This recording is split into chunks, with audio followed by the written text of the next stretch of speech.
Welcome back to Morrowind.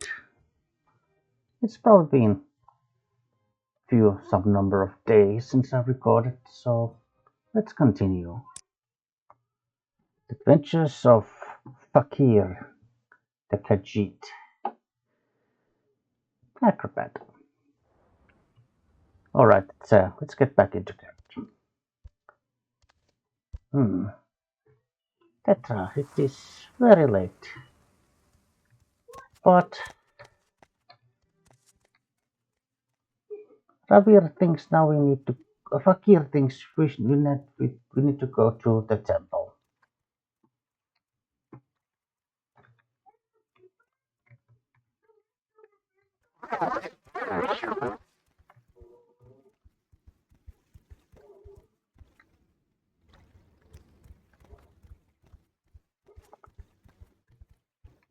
Let us hope this Mehra Milo is still awake.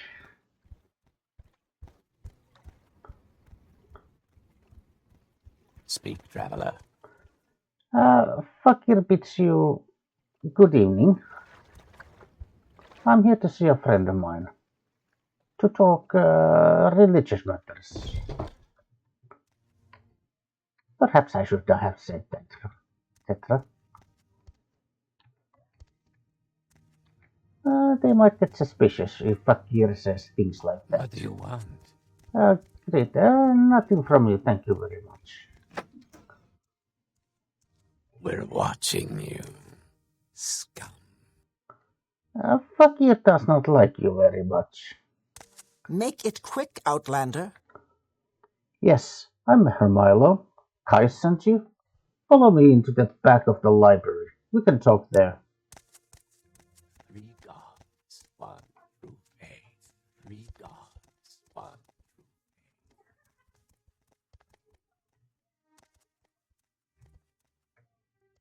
I'm waiting. Yes, Caius Casades sent me to talk to Hermilo. Go ahead. I'm afraid I don't know anything about the Sixth House cult, but I can tell you about the Nerevarine cult. Speak. The temple worships Nerevar as a saint and hero, but prophecies of reincarnation are punished as wicked heresy. The Nerevarine cult claims the tribunal of false gods, hence the temple's persecution of the Nerevarine cult. A group called the Dissident Priests disputes the temple doctrine on the Nerevarine prophecies. The proscribed book Progress of Truth describes their beliefs. Get a copy of Progress of Truth for Caius Casades. That will tell him things he needs to know about the Nerevarine cult. Tell me more about these Nerevarine prophecies. The Ashlanders have a mystical tradition of interpreting dreams and visions of prophecies. These prophecies are recorded in verse and may be lost or garbled over generations. But the dissident priests have collected many ancient prophecies of the Nerevarine, many of which they believe to be genuine. Collectively, these are called the lost prophecies of the incarnate. One of the sacred missions of the dissident priests is the collection and study of these prophecies. Tell me more about these priests. The dissident priests dispute temple doctrine and are outlawed and persecuted by the temple. Ordinators arrest and imprison heretics, and the empire cannot interfere. Progress of Truth lists their beliefs. In brief, they challenge the purity and the divinity of the tribunal, suggesting their powers are sorcerous, not divine, and perhaps akin to the powers of Dagoth-Ur. They also condemn the arbitrary power of ordinators and accuse the temple hierarchy of self-interest and corruption. Tell me more about the persecution of the Nerevarine. It's an Ashlander cult. Primitive superstition, says the temple. The Nerevarines set the tribunal of false gods. I never understood why the temple wastes so much energy on them. The faithful cannot be shaken by such attacks, and the Ashlanders are just ignorant savages. But since the submission of the temple to the Empire and the erosion of faith among the Dunmer, the militant wing of the temple is increasingly fierce in its attacks on heretics and heathens. Uh, where can Fakir find this book, this Progress of Truth? This book lists the disputes of the dissident priests with the tribunal temple doctrine. The temple has outlawed the sale or possession of the book, so it will be hard to find. We have a copy here, but I'm afraid I'm being watched by ordinators. A safer plan would be to search on local booksellers. Some booksellers ignore the temple bans on outlawed books for profits or for principle. Hmm.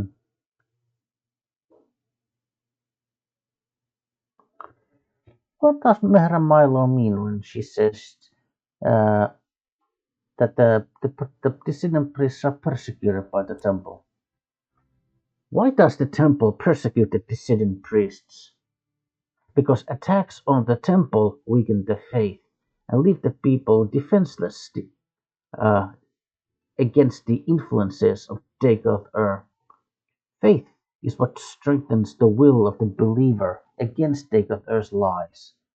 Faith is the source of the divine power that sustains the tribunal in their battle with Dagoth-ur.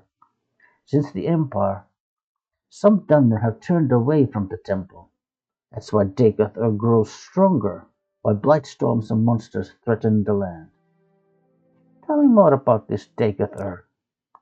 Dagoth-ur is the evil, immortal enemy of the Tribunal Temple cult.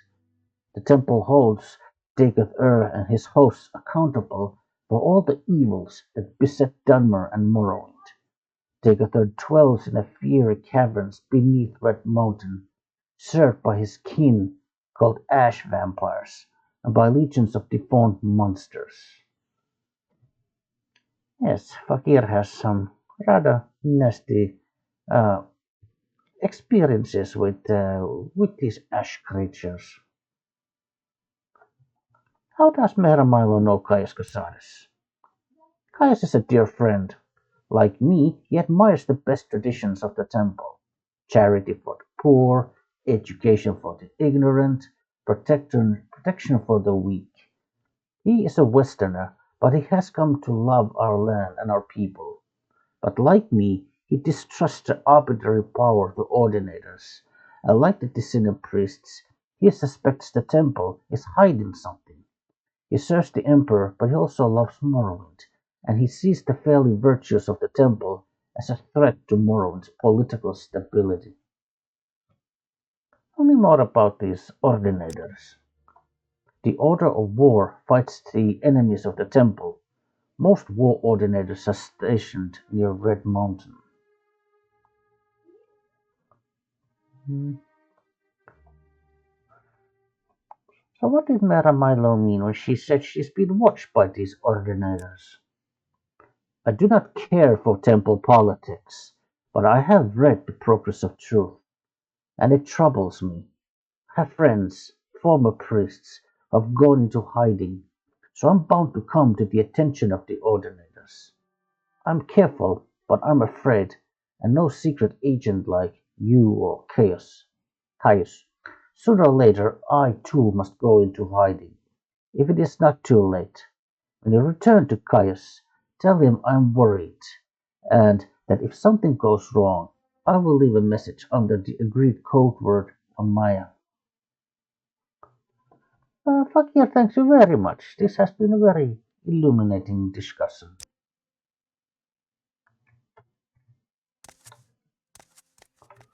Hmm. Perhaps I should now try to acquire this book.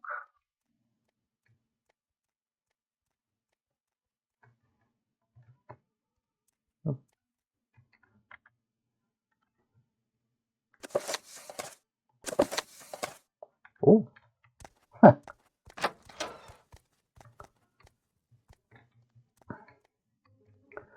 Fakir is not a thief, but at least Fakir has a quick thing.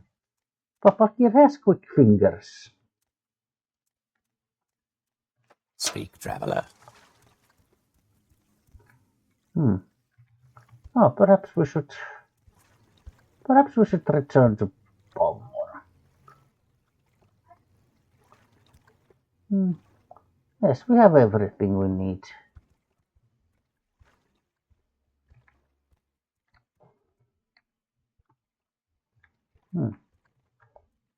Oh, let us take a look of this temple.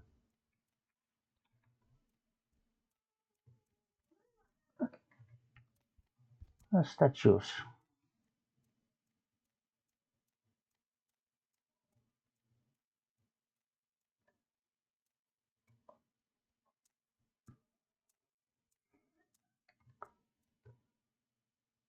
Oh, it's one of those giant beetle things. What are they called? Stalk?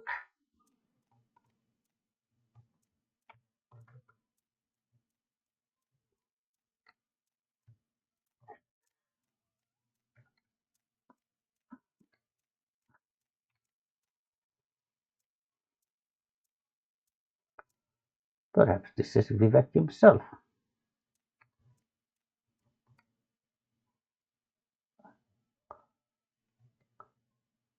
The twin moons. Masser and Secunda.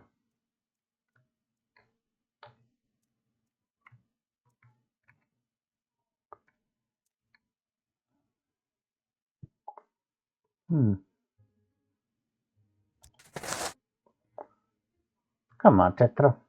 Let us return to Balmore.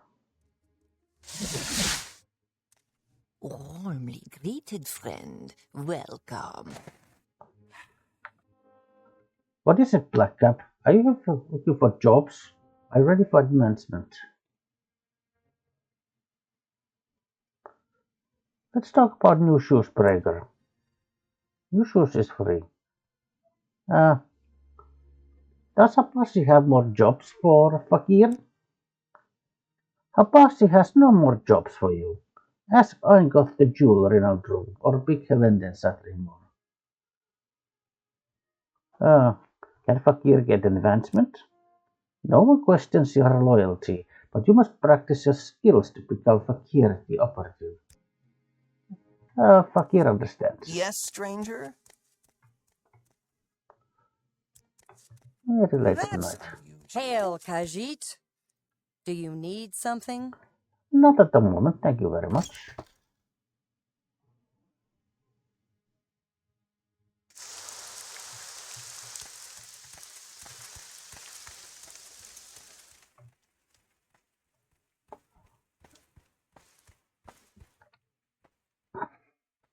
Speak, traveler.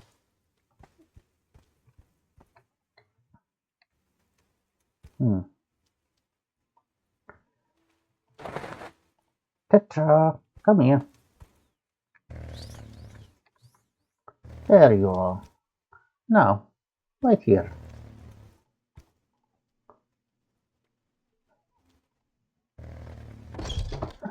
Well met. Greetings, Caius. Are you here to discuss your orders, Fakir? Was there something else you want? Yes, Fakir has his report from Vivec. I have your report. I'll make copies of your notes from Huleya and the Progress of Truth. Give me time to read and digest all of this. In the meantime, I'm promoting you to Journeyman. You're doing good work, and here are 200 drakes. Go out and treat yourself to a new pair of shoes, and go do some jobs for the guilds or other freelance work, just to keep your cover story current, or get some training. And then, when you're fit and rested, come back, and I'll have some new orders for you. Yes, well, Fakir will sleep here. Uh, yes, Fakir is very tired. In your dream, a tall figure with a golden mask greeted you, saying, "There are many rooms in the house of the Master. Be easy, for from the hands of your enemies I have delivered you." It seemed you had died and could see yourself laid upon a table lit by candles, but with your own hands you touched the figure, and the figure drew breath, opened eyes, and rose from the table. Then the room was gone, the world filled with light, and you awoke. Oh, so Fakir is still woke. You dreamed that a tall figure with a golden mask spoke to you, but you understood not a word. He smiled and seemed pleasant. When he reached to touch you, it terrified you, and you tried to escape, but you couldn't move. You tried to cry out, but you couldn't make a sound. The figure kept smiling and talking, but you felt sure he was trying to cast some sort of spell on you. When you woke, you couldn't recall how the dream ended. Are you here to discuss orders, Fakir? No, Fakir is having some very disturbing dreams. You're worrying me, Fakir. You're not quite loopy on me, are you? Word of advice. In Morrowind, if you have disturbing dreams, the temple says you're crazy, and they want to lock you up. And if you have disturbing dreams and think they mean something, then the temple thinks you're a prophet or a witch, and they want to lock you up. So take my advice and keep a lid on it. Thank you, Caius. That was very helpful.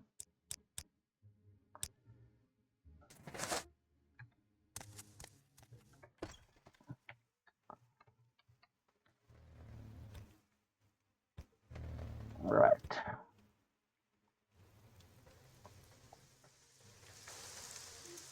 Progress of truth.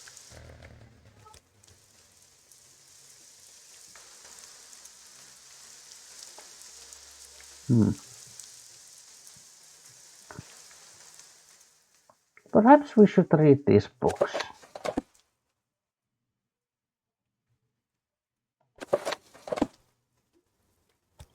and try to learn something. Come, Tetra. I'm waiting. Let us go to South Wall. Perhaps enjoy some breakfast and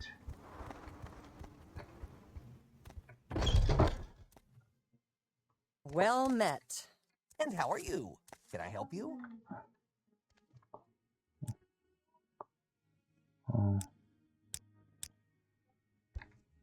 Warm day to you, friend. greetings, Abbasi. Tidings and good wishes to you. Greetings, friend. Sweet school. This scent is new. Yes, we will have some breakfast, some salt rice with some crab meat, some bread, some hakalol tea,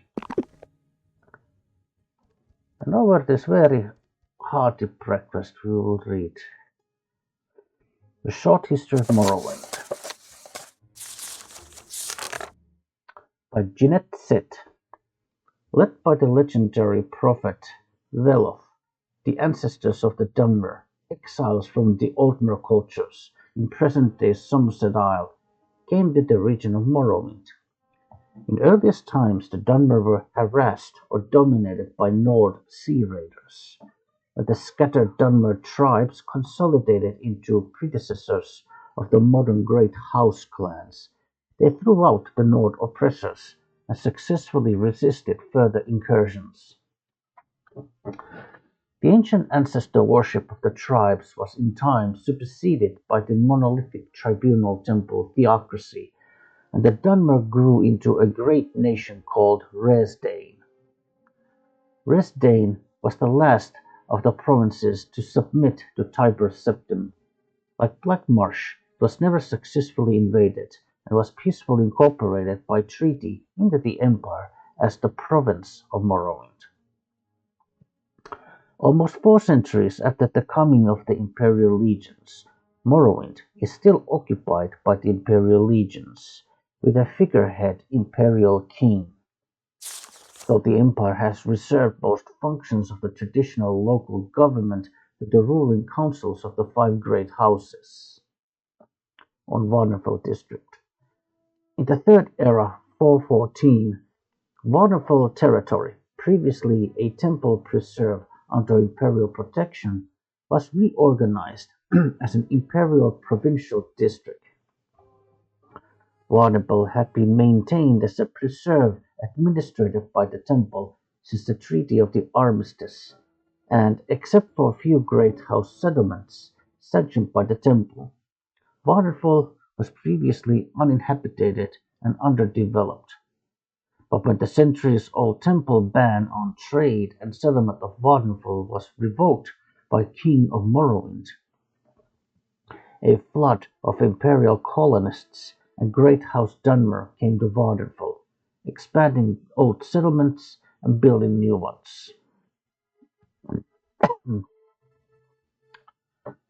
The new district was divided into Redoran, Hlaalu, Telvanni, and Temple districts, each separately administered by local house councils or temple priesthoods, and all under the advice and consent of Duke Dren and the district council in Ebonheart. Local law became a mixture of house law and imperial law in house districts, jointly enforced by house guards and legion guards, with temple law and imperial law enforced in the temple district by the ordinators. The temple was still recognized as the majority religion, but worships of the nine divines was protected by the legions and encouraged by imperial cult missions. The temple district included the city of Vivec, the fortress of Ghostgate, and all sacred and profane sites, including those blighted areas inside the Ghostlands, and all unsettled and wilderness areas on Vardenfell. In practice, this district included all parts of Vardenfell not claimed for Redoran, Hlaalu, or Telvanni districts. The temple stubbornly fought all development in their district and were largely successful. Temple. Well, I suppose, religions do tend to be, kind of against any kind of, oh, progress. Anyway, House Lalu, in combination with imperial colonists, embarked on a vigorous campaign of settlement and development. In the decades after reorganization, Balmora and the Ascadian Isles regions have grown steadily. Caldera and Pelagiad are completely new settlements, and all legion forts were expanded to accommodate larger garrisons. House Telvanni, normally conservative and isolationist, has been surprisingly aggressive in expanding beyond their traditional tower villages. Disregarding the protest of the other houses, the temple, the duke, and the district council, Telvanni pioneers have been encroaching on the wildlands reserved to the temple. The Telvanni council officially disavows responsibility for these rogue Telvanni settlements, but it is an open secret that they are encouraged and supported by the ambitious Telvanni mage lords. Under pressure from the temple, conservative House Redoran has steadfastly resisted expansion in their district. As a result, House Redoran and the temple are in danger of being politically and economically marginalized by the more aggressive and expansionist Hlaalu and Telvanni interests. The imperial administration faces many challenges in the Varnafel district, but the most serious are the great house rivalries, animosity from the Ashlander nomads, internal conflicts within the temple itself, and the Red Mountain Blight.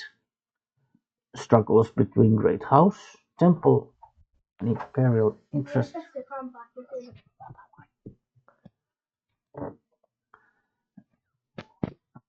Um,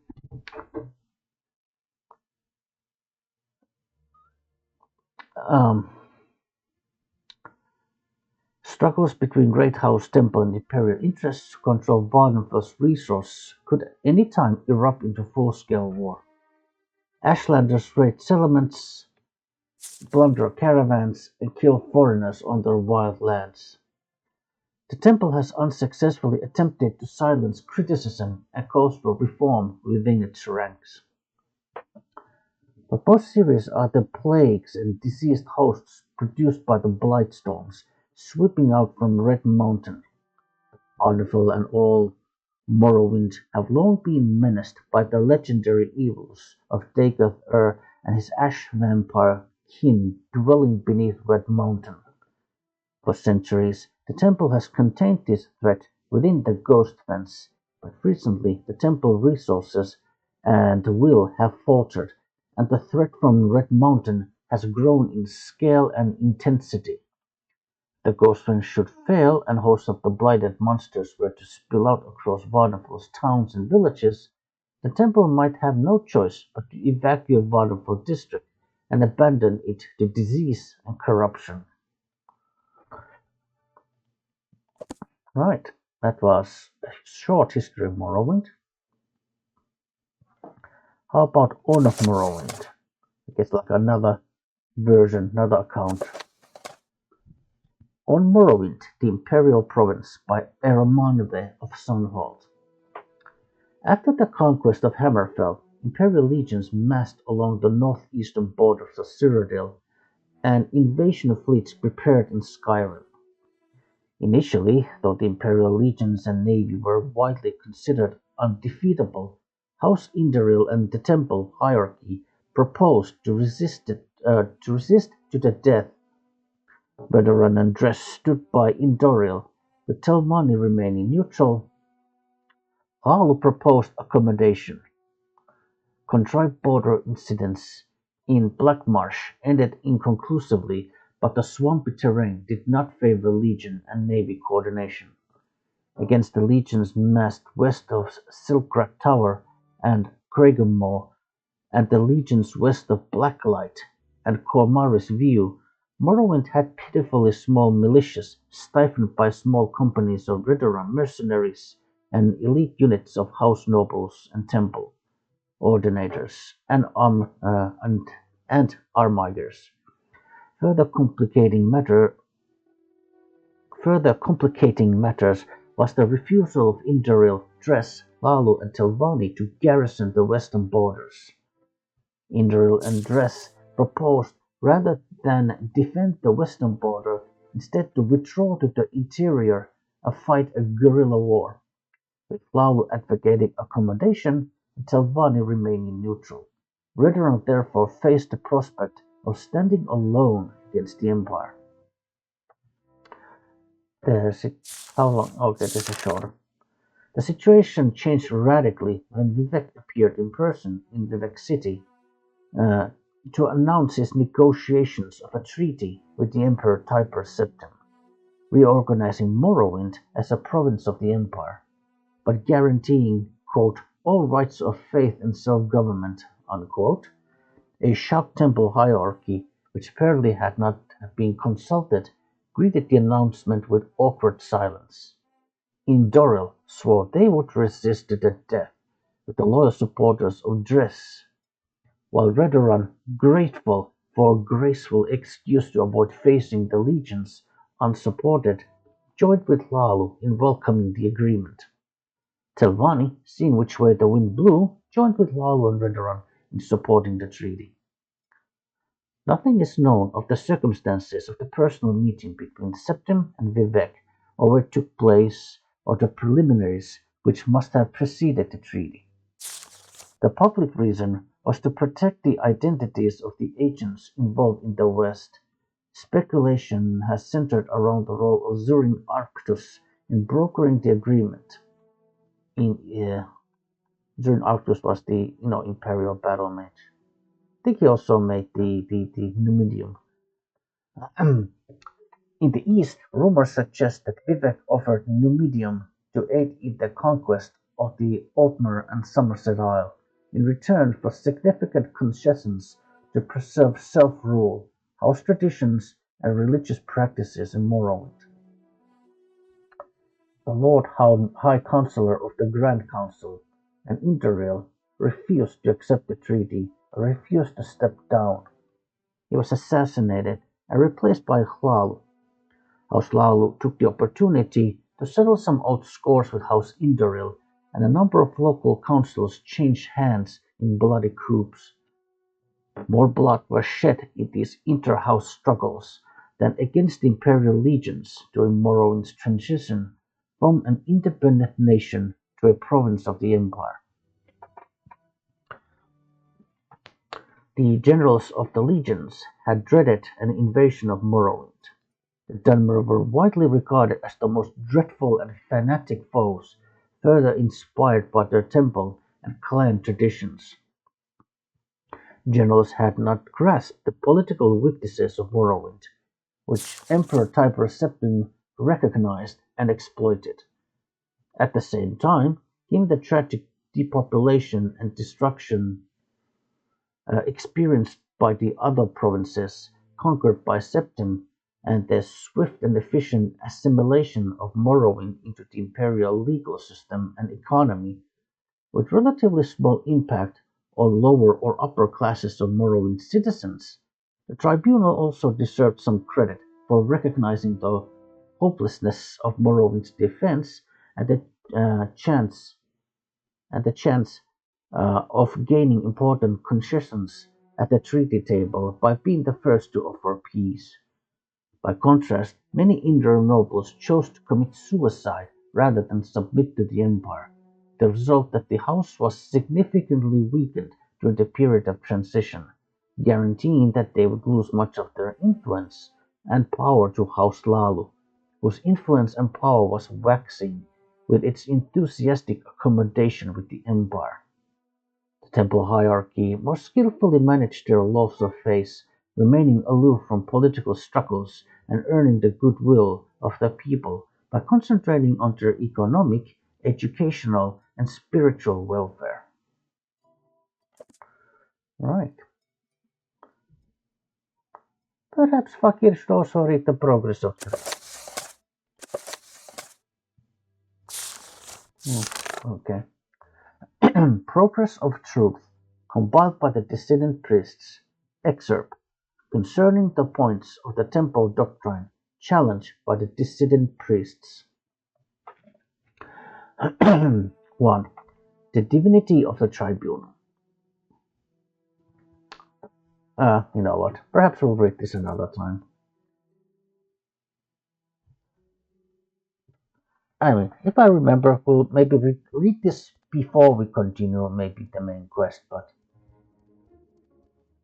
I think it's enough that we read two books about Morrowind's history. Over there.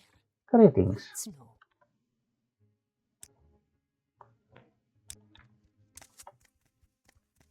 Warm day to you. Ah, friend, how does the day greet you? Uh, Perhaps Fakir should get some training to his spear skill. Warmly greeted, friend. Welcome. And how are you? Can I help you?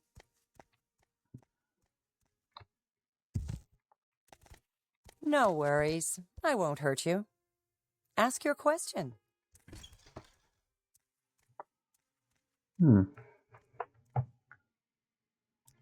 Yes, Fakir has some money in his pocket. Perhaps we should get some training.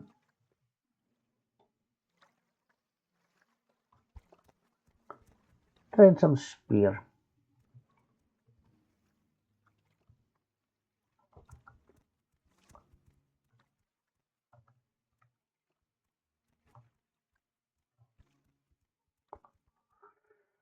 But first we should probably get some repair our things.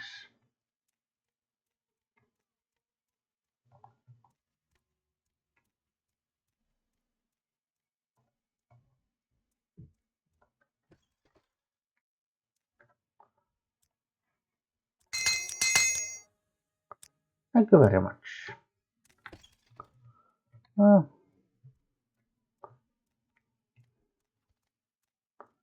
There is someone in the Fighters Guild who can teach Fakir how to fight with a spear.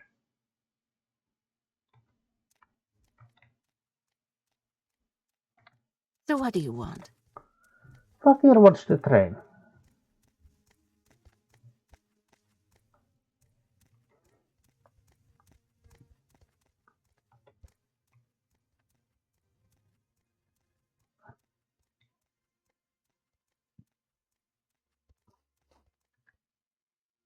Oh, greetings. I'm listening. Hello again, Fakir. What do you want? You're a game that from a puzzle box, don't you remember? Fakir remembers. Fakir also remembers Hashfab mentioned a key. What? Oh, yes, forgotten. Here's a Dwemer key, made according to the instructions found on the puzzle box you brought me. No idea what it's good for, but if you take it back in Arnhand, maybe you'll find the lock it opens. Strange.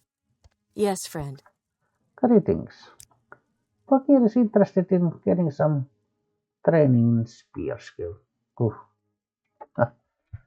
Out of character. I think these prices are so high because I'm using Wakim's game improvements. I think that's also one change it does is that it makes training much more expensive.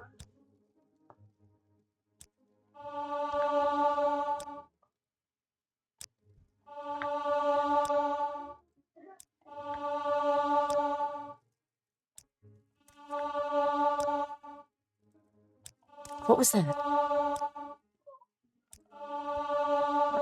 How much more? One more point. Hmm? Anything you wish, Fakir. You know I like you. Want to help. In fact, with a good friend like you, I might even persuade gossip a little secret. What is that little secret? Keep your weapon sharp, your armor in good shape. If you can't afford to have others do it, learn to do it yourself. Get the best quality you can afford. You, you can be no better than you can be no better than the quality of your tools. Right. Hmm. That was the strangest book I've ever read. Hmm.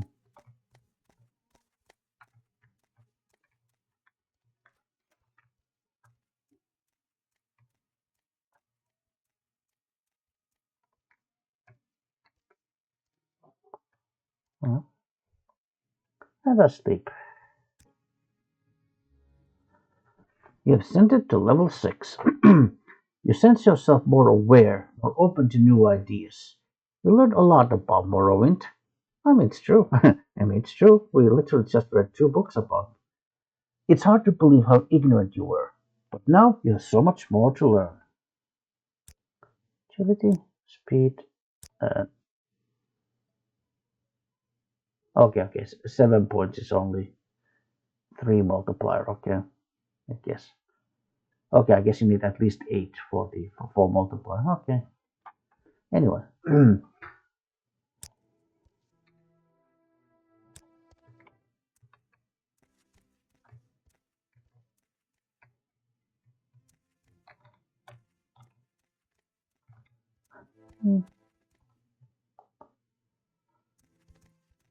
Speak freely, friend. Well now, Fakir, you're back again. What can I do for you this time? Fakir wants to get some more training in his spear.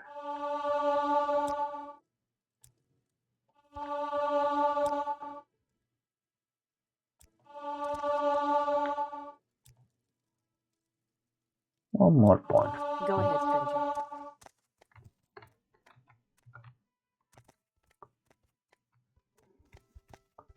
Now Fakir has spent pretty much all his money on just training.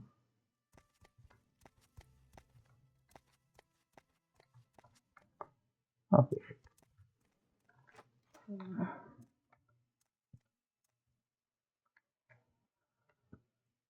Tetra, perhaps it's time we travel to Gnaar Mok. You waste your time. Go away.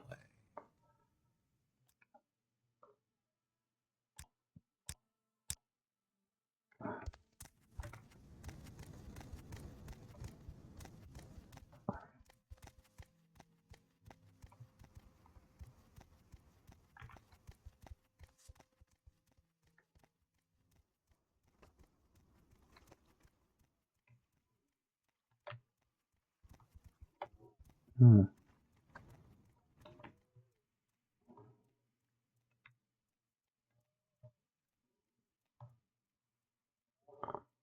Perhaps I should have bought some healing potions.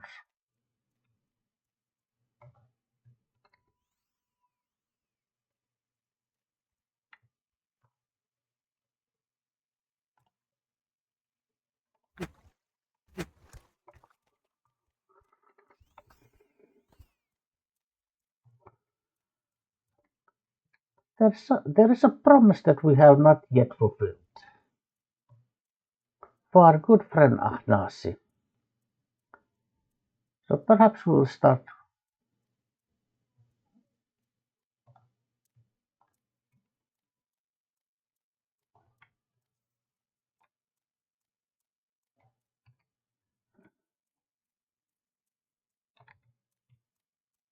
That is friendly.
Oh, it was aggressive.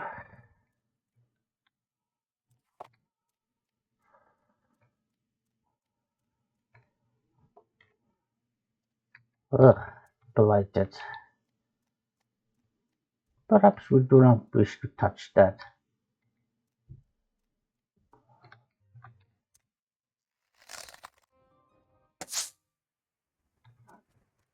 That was a very good shot.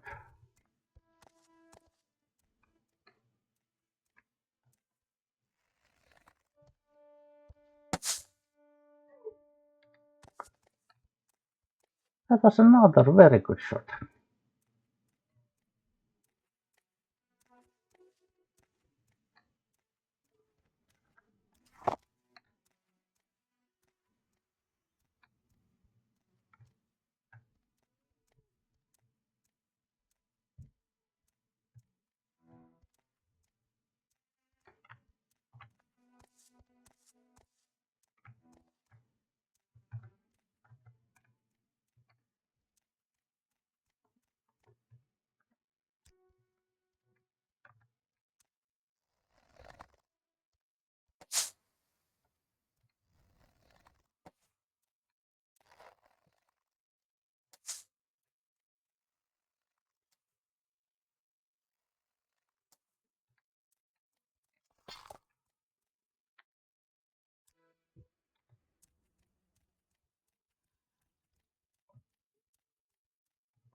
Come on, Tetra, let us go to Calder.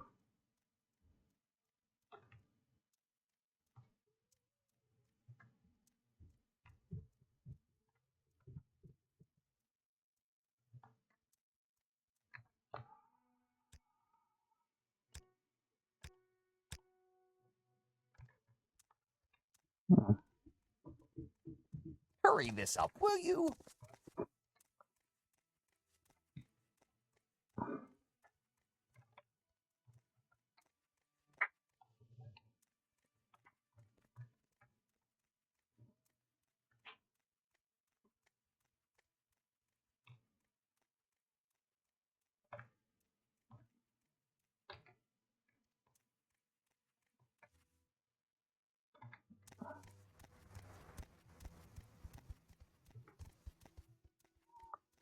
Fakir thinks we have to go this way.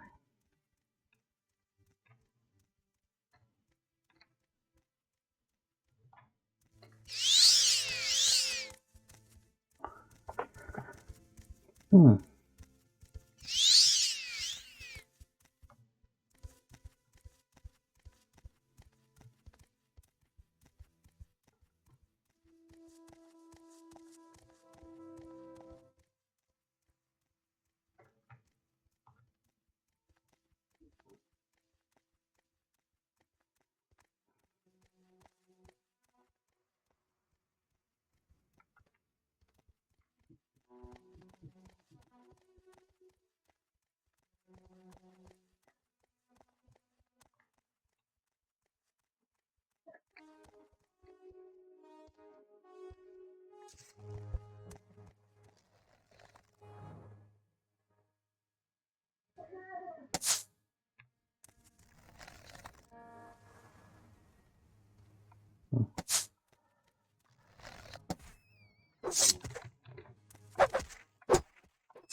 Ew. Ugh.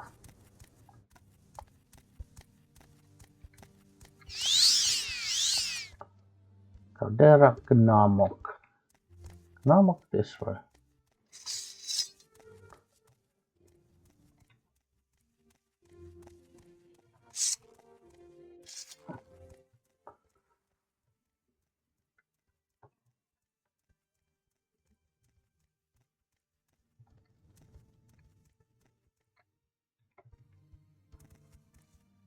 There's a cave over there.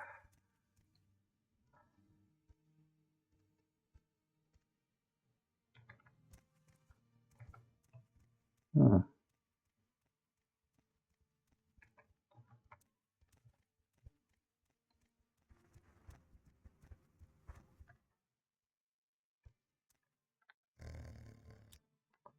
Right here.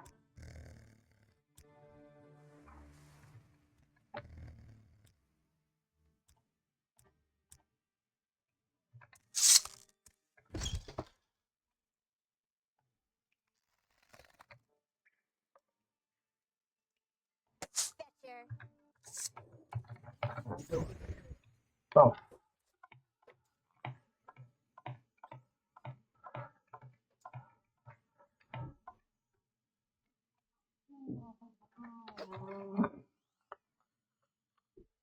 Hmm. Right. Out of character.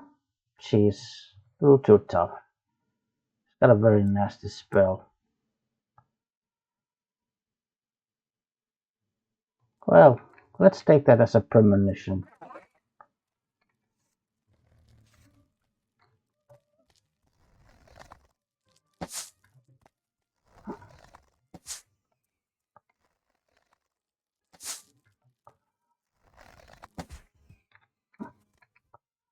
Yeah.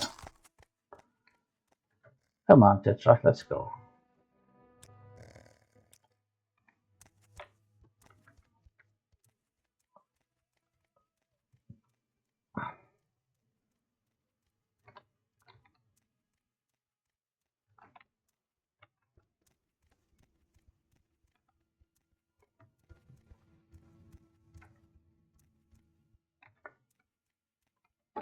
Now, of course, as a player, I know I could just keep on trying until I get lucky, maybe get like a couple of lucky hits and whatnot. But you know what? I don't like saves coming, so we'll just ignore that place for now.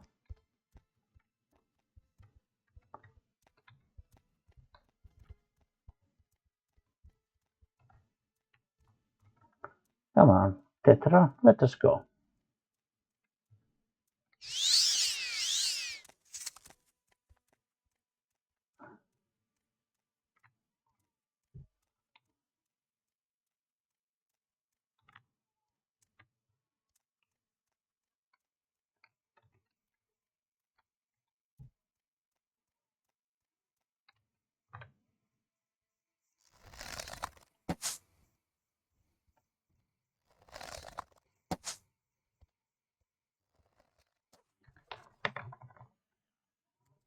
Eh.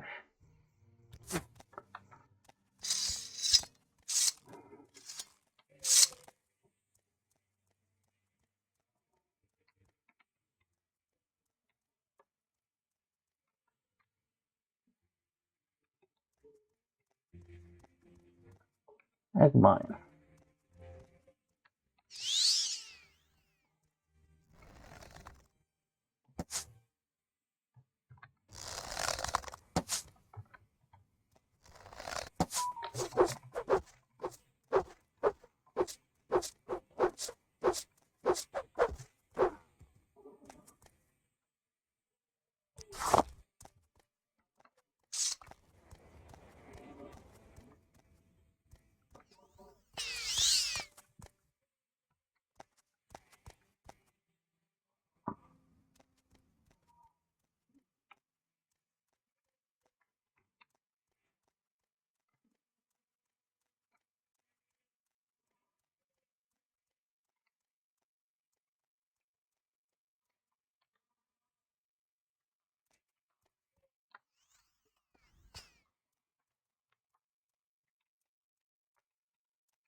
Tetra, where are you?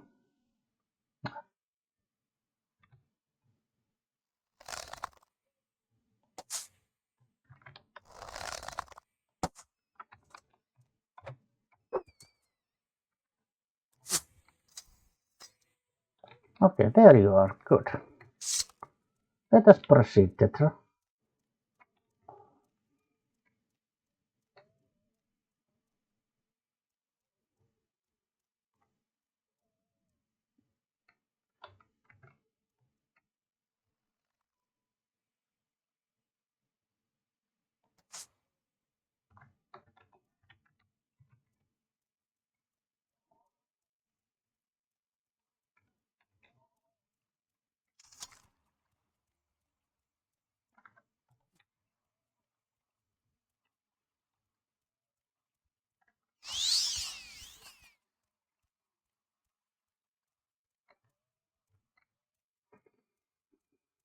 The bitter coast.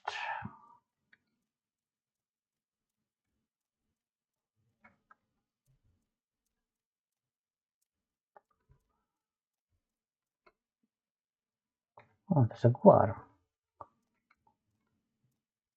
But of course, Tetra, we will leave that guar alone.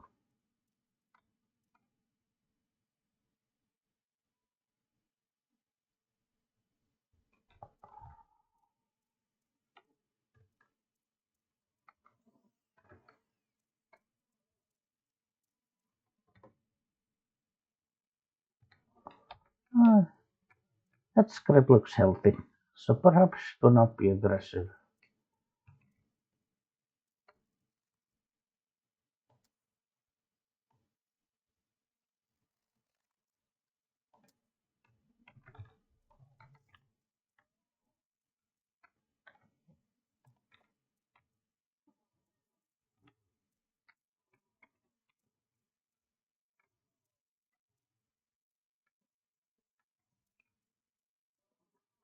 Oh, Fakir can already see a town here. Fakir thinks this is Gnaar Mok.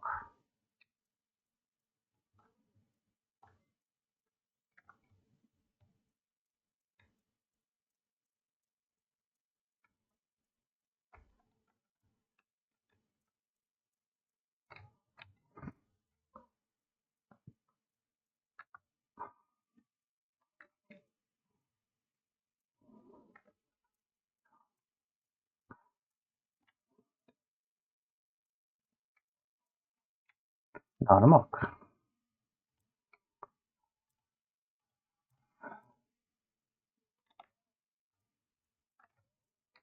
Ah, Tetra, perhaps you should wait here.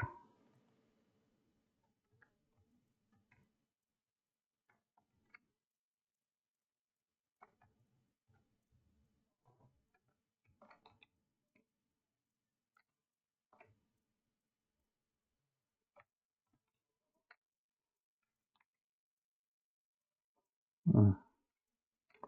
Let us try and find someone we can talk to.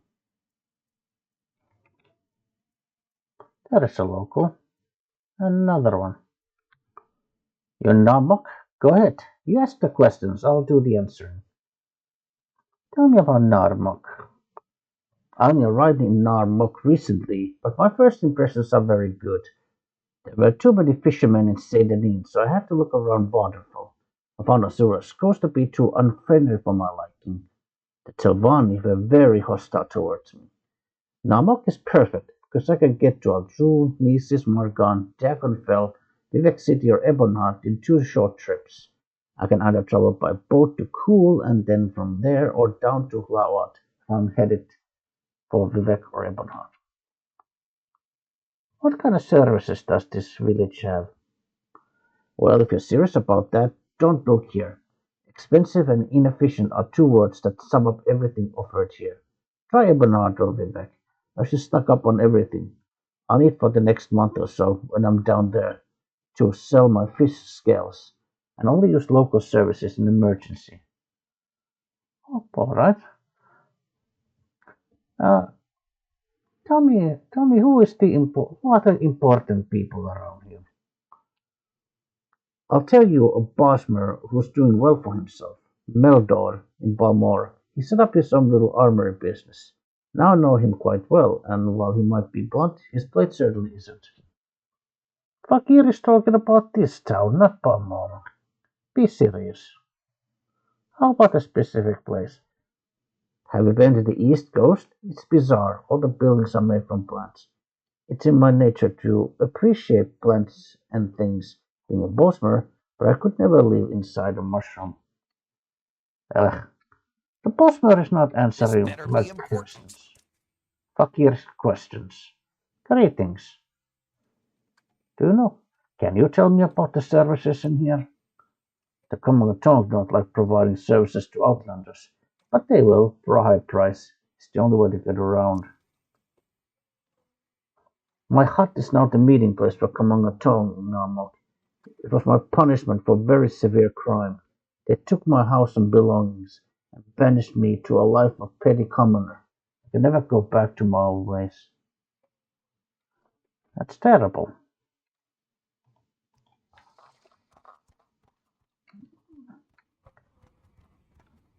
Anytime, friend. I'm right here. Greetings. Oh, Kajik. Warm day to you. Greetings. Greetings, Fakir. It must be destiny that brings Blackcap at this time. There is little dillery that Vatarkun is completed. Nothing too strenuous, he thinks. All right, tell me more.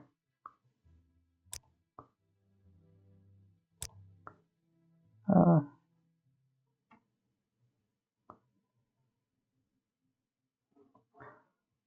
what does Vatarkun know about Kamangatong? Kamangatong are bad people. Silvura Alrana is a friend of Kamanga. Vadarku once hears Silvura say that he's bad. She wants to kill him. Poor Vadarku. All right, what is this delivery? There are many smugglers along Bitter Coast, but not all of them are nice. His Kamangatong would drive away all of Thieves Guild, except perhaps for poor Badarku, who they might wish to enslave. Badarku thinks that is good joke, and good business to teach Tong what it's like to wear chains. That is why he needs Acrobot's help. Tell me more. Badarku learns about the arrival of Tong's smuggler. The smuggler goes to pick up illegal goods from the Scadian Isles and transport them to Tong. He sails for Ebonheart from here.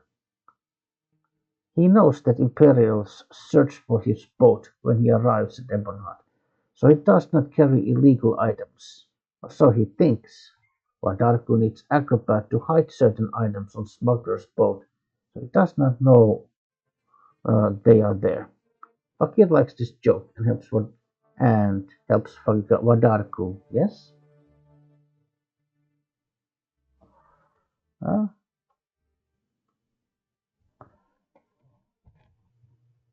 Alright, Fakir can do this thing, but Fakir expects some compensation. Hmm.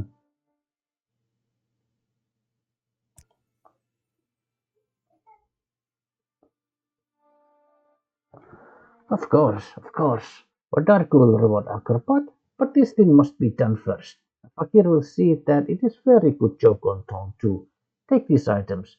Players make such fuss when anyone other than the Empire trades in them. Place 4 moon sugar, ebony, and 2 dwemer goblets in empty chest without being seen and return to Odarku service. Odarku would do this thing himself, but Bolt is not moored at dock. Odarku could sneak uh, on dock, but even Odarku's skills are not good enough to sneak over water. Best way is to go underwater, but Odarku does not like that so well, so Fakir does it instead. Do not take too much time since Bolt leaves for Ebonheart soon.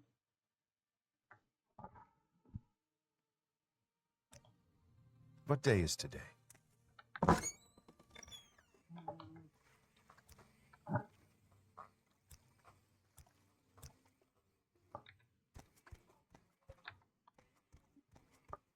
Okay, speaking out of character, or maybe it's this boat over here.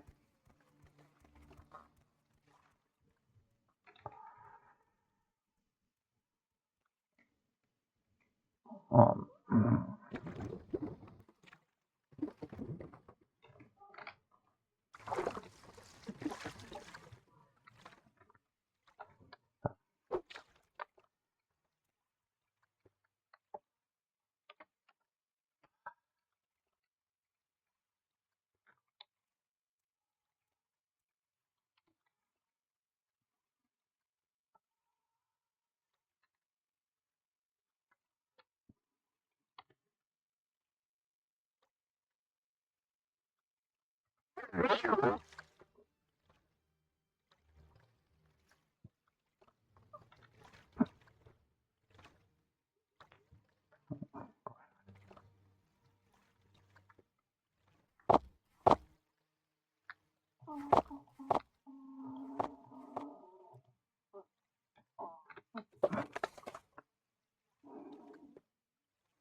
You seem to be doing all right for yourself. What can I do for you? Greetings. What is it? Does Fakir have questions about the delivery? No, Fakir did this little thing. So Fakir has placed a price on Camonna Tong's boat, but Argo wishes she could be in Ebon not to see smuggler's expression. Imperials do not like when others try to sell ebony and other illegal goods, but that does not stop some from trying. Fakir has been good and sneaky, but maybe Wadarku teaches him a few tricks. Soon, Fakir may be able to sneak across the water.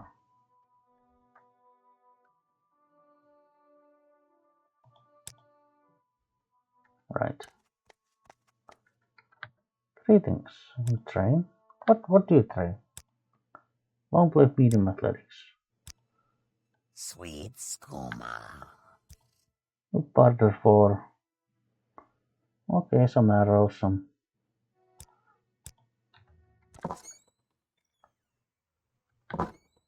Nice to see you, friend. perhaps Fakir will talk to Wadark one more time. Welcome back, Fakir. Wadark hopes his friend stays for a long time and talks with him.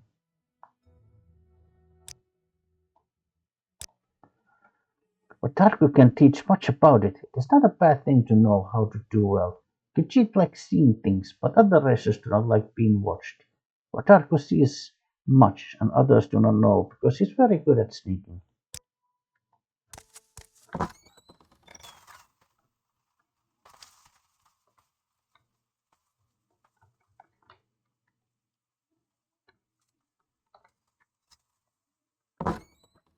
Find someone else to bother. Probably nothing.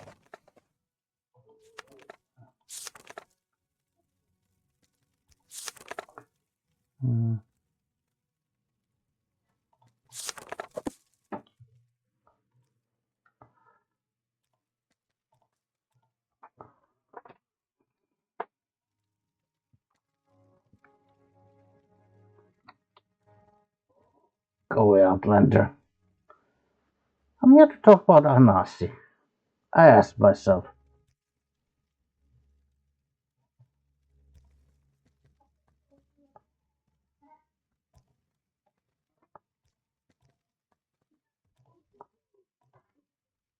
never heard of her, and none of your business if I did. So blow like smoke, or I'll spill you like a baby's cup.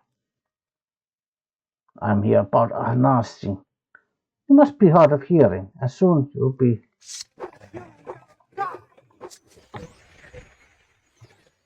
Oh, you've gotta be. Oh, you gotta be freaking kidding me. Ah, they literally all start blasting like No time frost for spells talking. at me. Go. And it's 1 against 4. Okay, you know what? I don't think we're ready to do this quite yet. We'll have to wait until we are higher level and better gear. And perhaps more ways to resist, like, frost damage. Come on, Fakir, let's go. I mean, Tetra.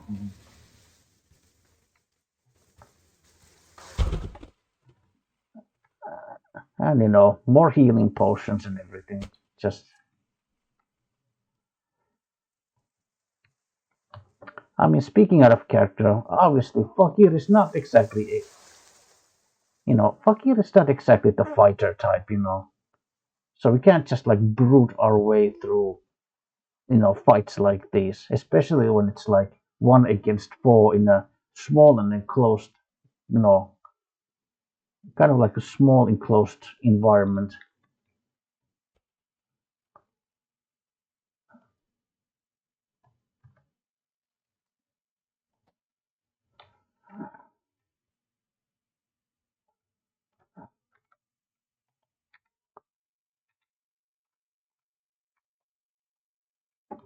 Okay, again, speaking out of character, so actually, you know what? I'm gonna talk in character. Fuck, Tetra, Fakir thinks he's not ready to take on these bad people yet. Fakir wanted to size them up, but Fakir can see they are, at least at the moment, too strong for Fakir.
Come on, Tetra, let us leave this swamp.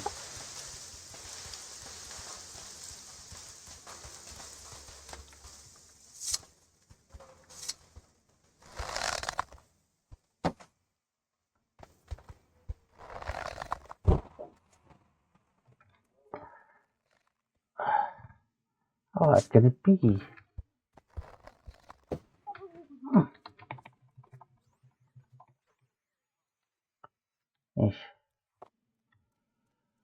Come on, Tetra. Fakir is getting tired of this swamp.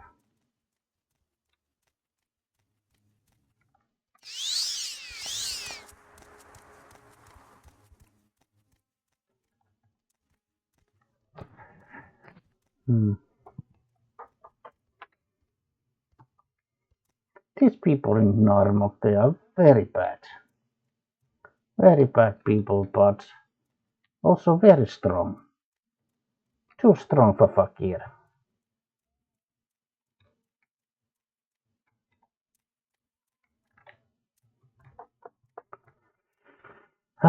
Fakir wants to help Ahnassi, but what can Fakir do? Fakir tells Tetra what Fakir must do. Fakir must go stronger. Or perhaps more cleverer. Or sneakier. Whatever the case, Fakir needs to be more deadly. To learn how to be more deadly.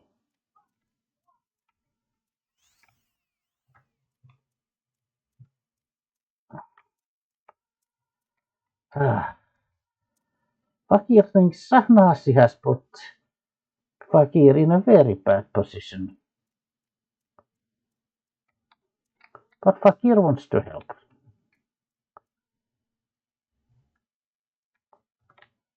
So we will come back here.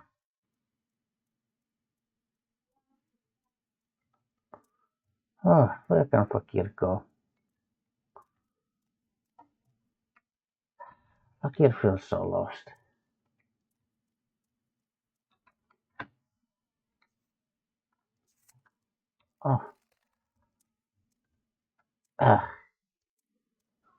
Refresh over. Can I hit it here? Oh, Tetra.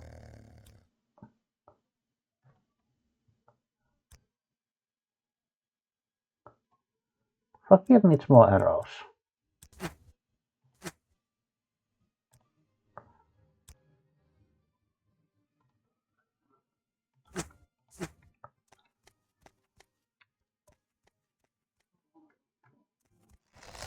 Can I hit?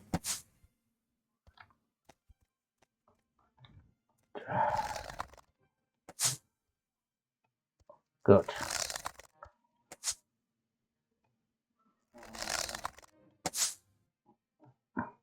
One more. Come on. Oh.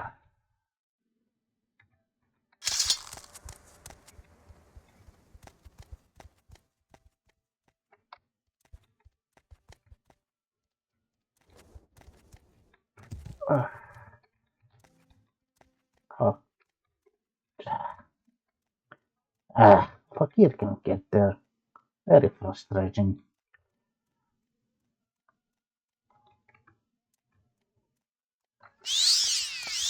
Perhaps from this side. Where was the cliff racer? Here? Good. Finally.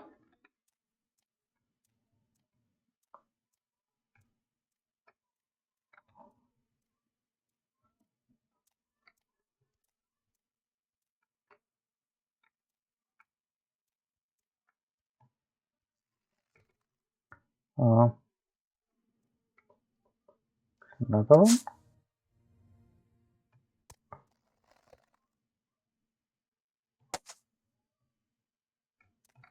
Oh, got a hit. Another one.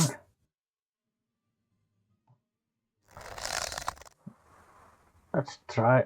Come on.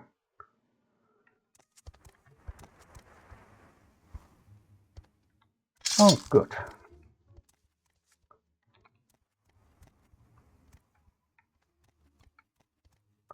All drawn? Yes, it's all drawn.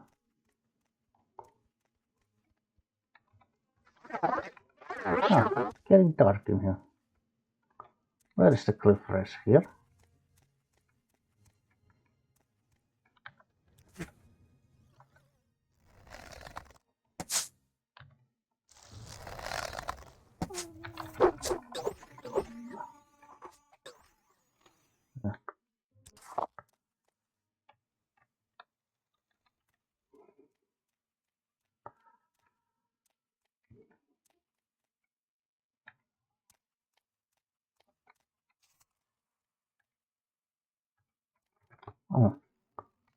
This one's coming straight at Fakir. Come on.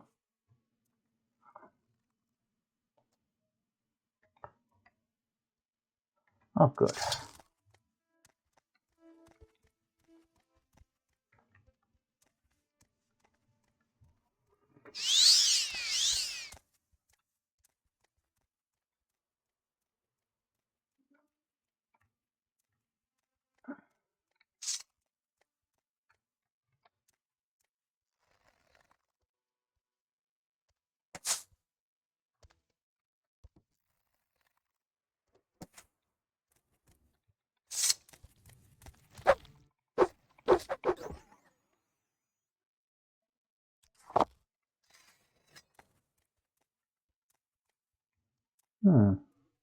Perhaps we should travel to... Should we go to Aldrun or... What do you think, Tetra? Should we go to Aldrun? Or try to find this Ursilaku camp? Fakir thinks Ursilaku camp is far away. Fakir has seen this is very dangerous land. So perhaps we should just go to Aldrun.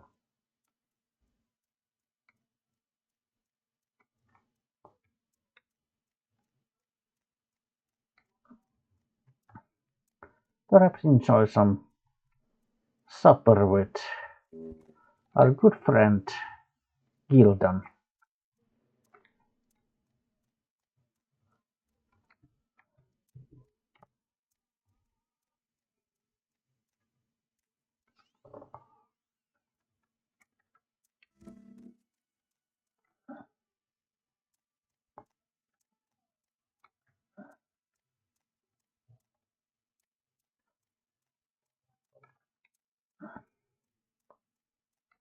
Oh.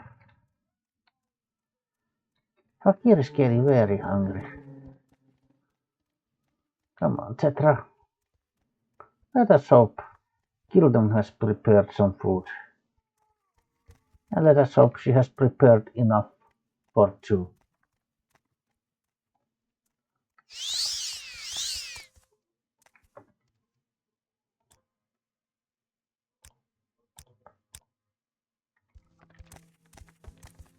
Ugh.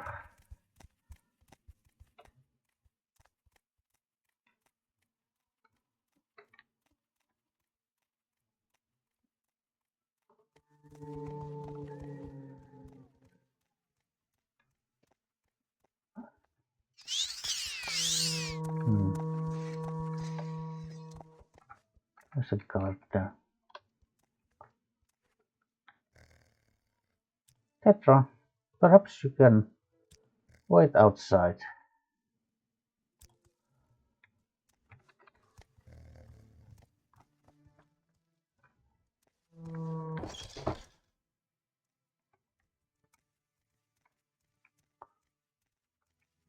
Hello. Greetings, Gildan. Hello, Fakir. It's good to see you.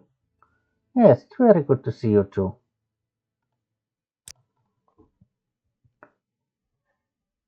Let us enjoy some food together. Maybe some porridge, some meat.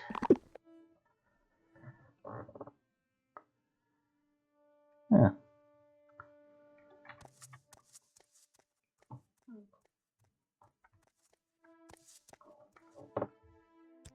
10 p.m. Very late.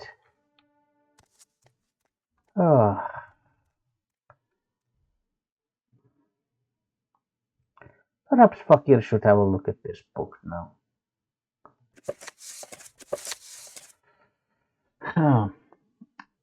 Progress of Truth, compiled by Dissident Priests. Excerpt concerning the points of the Temple Doctrine challenged by the Dissident Priests. 1. The divinity of the Tribunal. The Temple Doctrine claims their apotheosis was miraculously achieved through questing, virtue, knowledge, testing, and battling with evil. The Temple Doctrine claims that divine powers and immortality are ultimately confirmed as a communal judgment by the Dunmer ancestors, including, among others, the good Daedra, Prophet Veloth, and Saint Nerevar.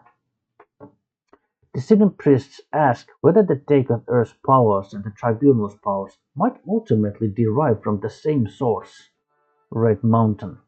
Sources into Apocrypha suggest that the Tribunal relied on profanely enchanted tools to achieve godhead, and that those unholy devices were the ones originally created by the ungodly Dwemer sorcerer Cognarog to create the false construct Numidium. 2. The purity of the Tribunal. The dissident priests say that the temple has always maintained a public face, represented by hieroglypha, the priestly writings, and a hidden face, represented by the apocrypha, the hidden writings. The public account portrays the actions of the tribunal in a heroic light, while the hidden writings reveal secrets, untruths, inconsistencies, conflicting accounts, and varying interpretations which hint at darker and less heroic motives and actions of the tribunes.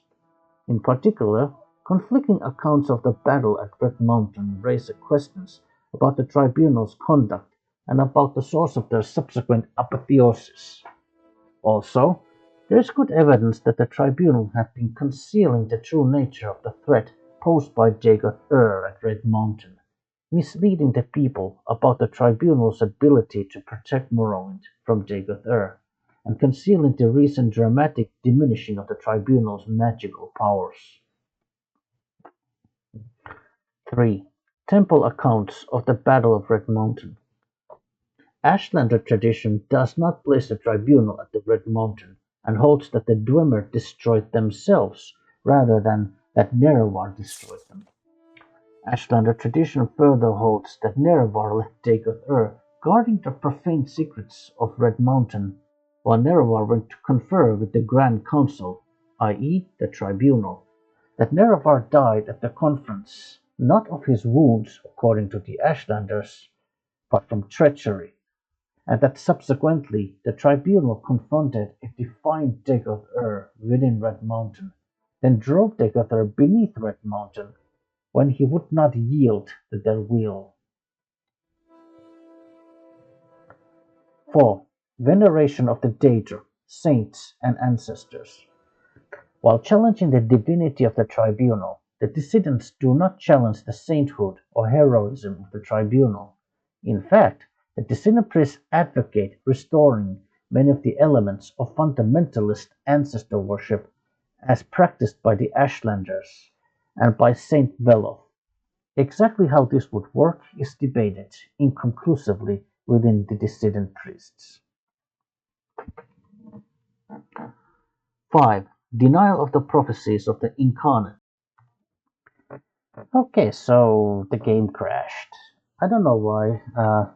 Apparently there was some kind of, error in encoding with my OBS, which is the software I'm using to record these videos. Anyway,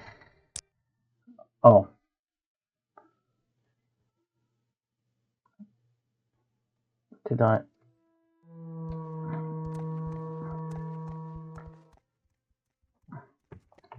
Okay, so let's go to meet with. Let's do this again. Go and meet with Gildan. Let's hear it. We were reading the Progress of Truth. So, okay. Eat a little bit of this, a little bit of this, maybe some of this, yeah. Da-di-da-di-da. Okay, Tetra, you might as well stay here, sure. Oh, you know what? Actually, you can wander around, sure.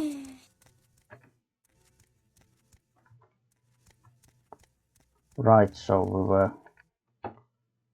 Let's make another save here, just in case.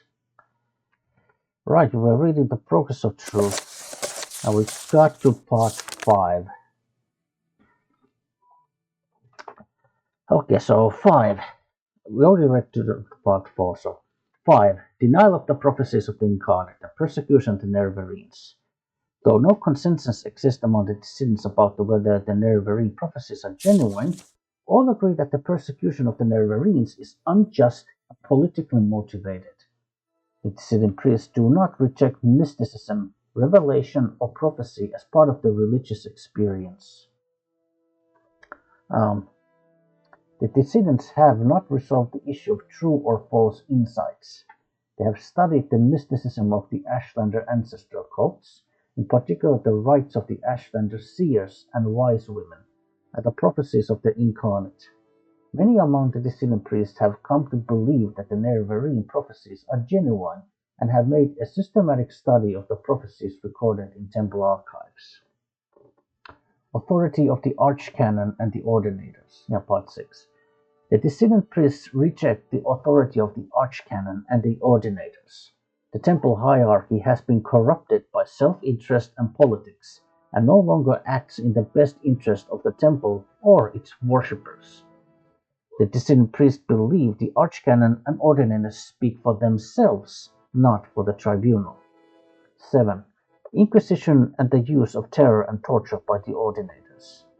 Within the temple hierarchy, it is an open secret that the Ordinators rely on abduction, terror, torture, and secret imprisonment to discourage heresy and dissent.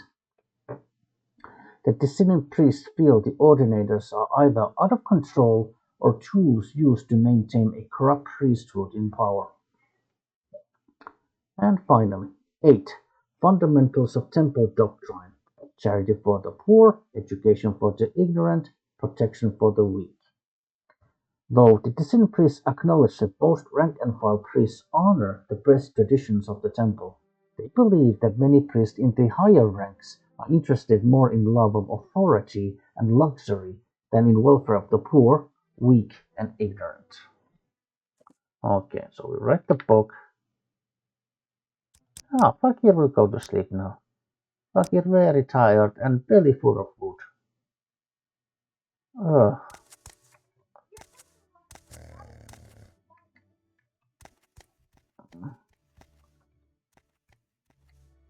Come on, Tetra, let us go.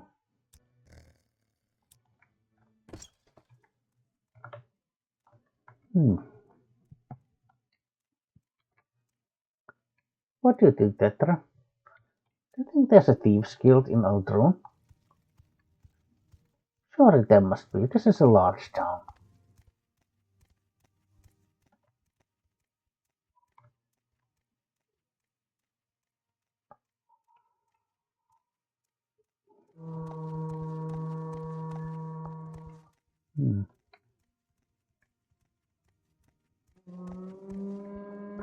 The rat in the pot.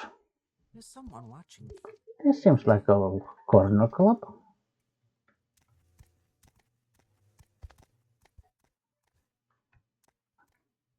You wish to speak? Hail, stranger, do you need something from the Chazar, or are you here to learn of my skills? Huh? Fakir is looking for the Thieves Guild. The Chazar respects the guild, as many fellow Kuchita members, and so many of his friends agree with what the guild does, that it is certainly worthy of Drosar to approval as well.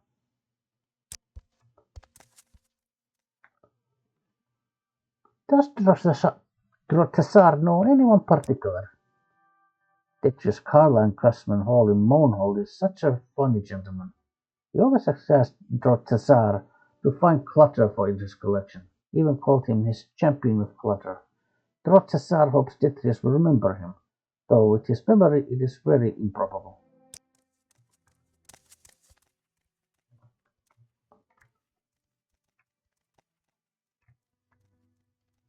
Yes?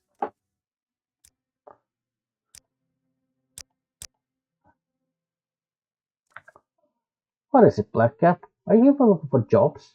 Are you ready for advancement? Does the boss bear have any jobs for Fakir? I got a job for you. Something that might add to some clink to your pockets. I heard Aldrun, Guild of Mages, has been left unguarded.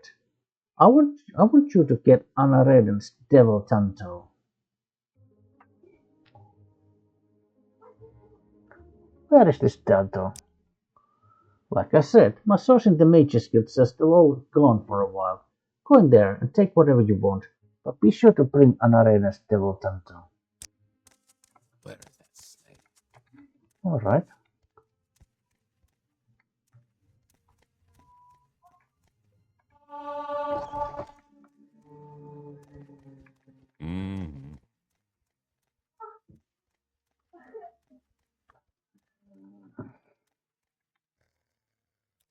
Mm. Stay here.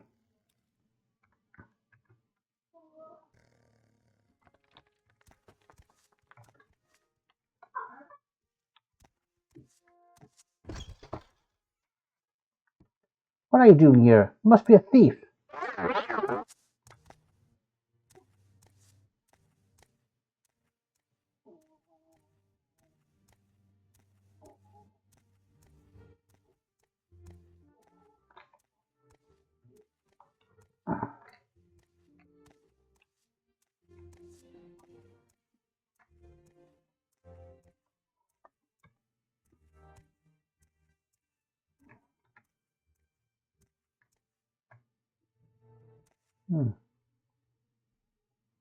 Alchemy tools.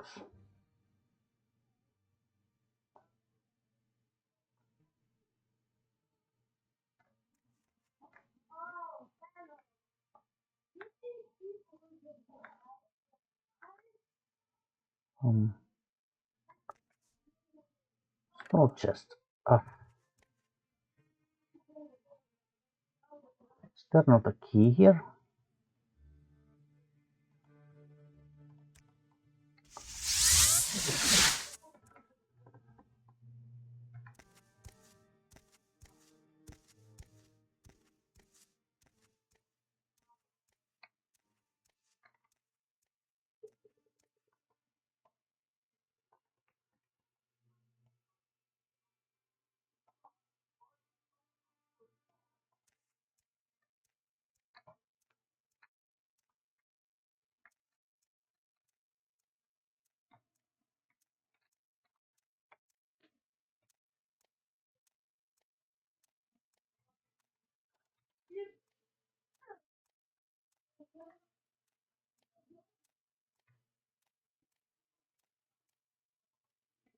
Oh,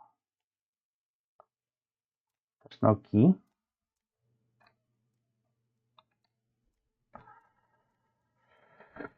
Ah,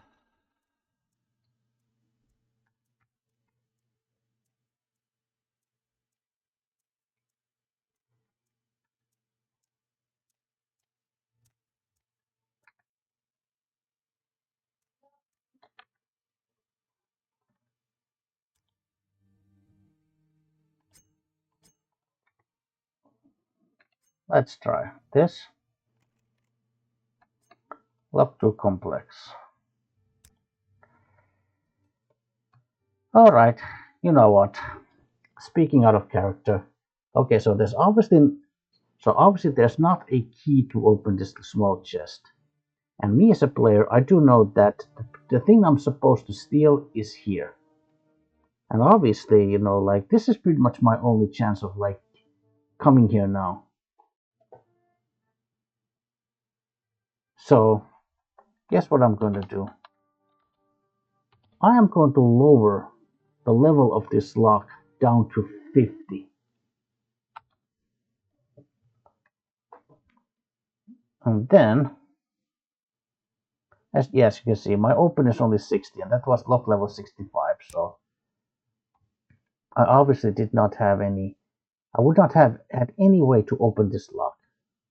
So, okay, Fakir will try his.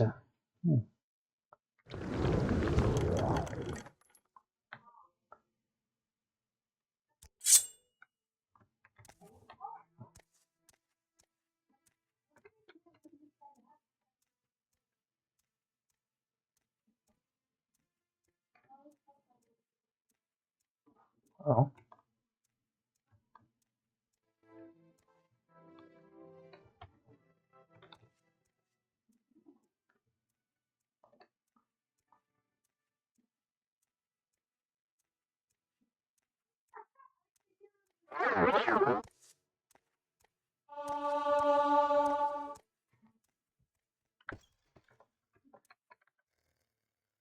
Okay, come here, Tetra. Follow me.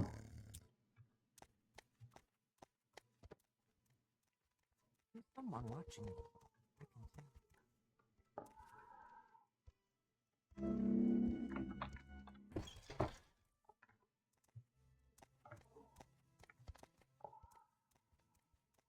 Speak, What do you traveler. want?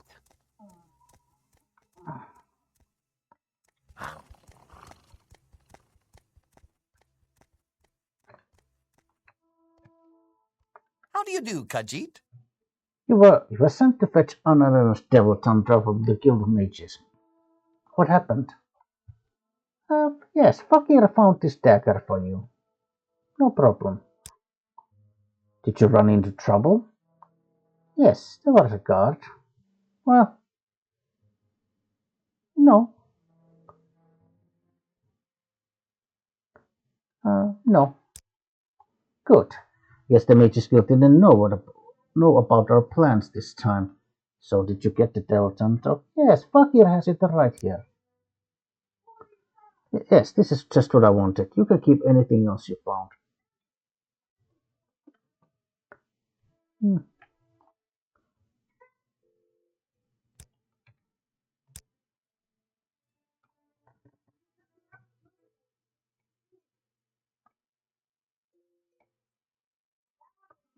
Uh,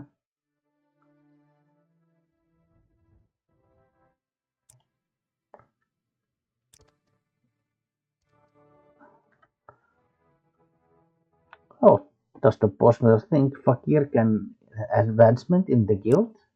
Congratulations, Fakir. You are now Fakir to operative.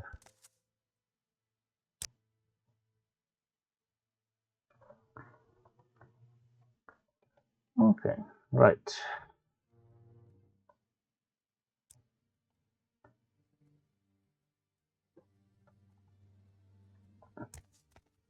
That's very good. Hmm.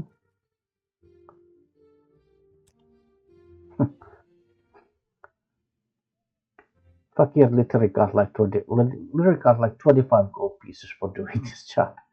Because didn't actually pay anything for the dagger, you know.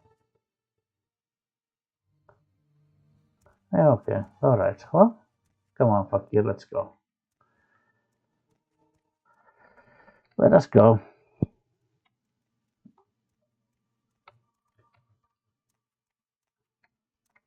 Ah, obviously the boss does not pay very well for these jobs, so Fakir does not feel like, doing any more jobs for him.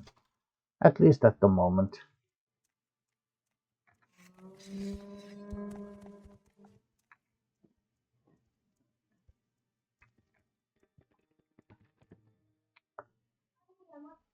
Where to go next?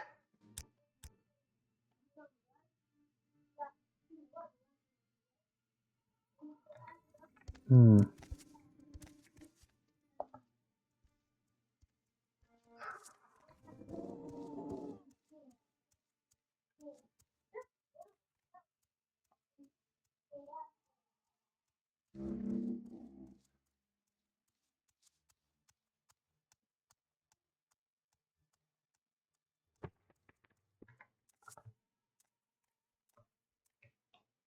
Hmm.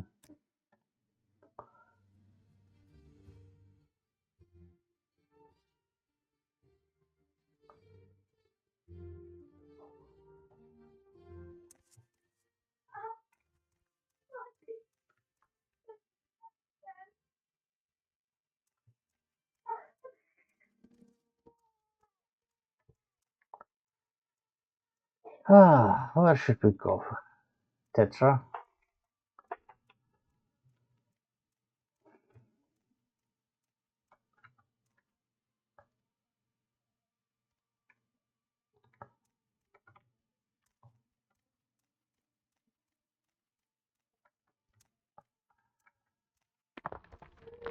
Hmm.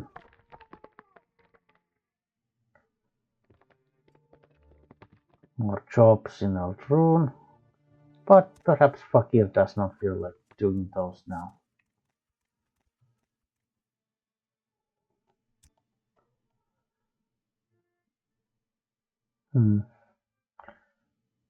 Fakir perhaps travel to this camp.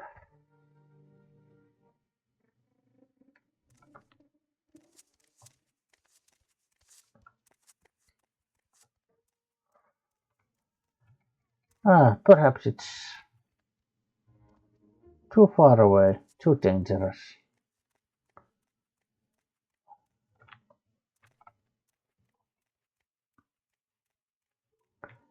Perhaps we'll just go to the Bitter Coast and do some hunting.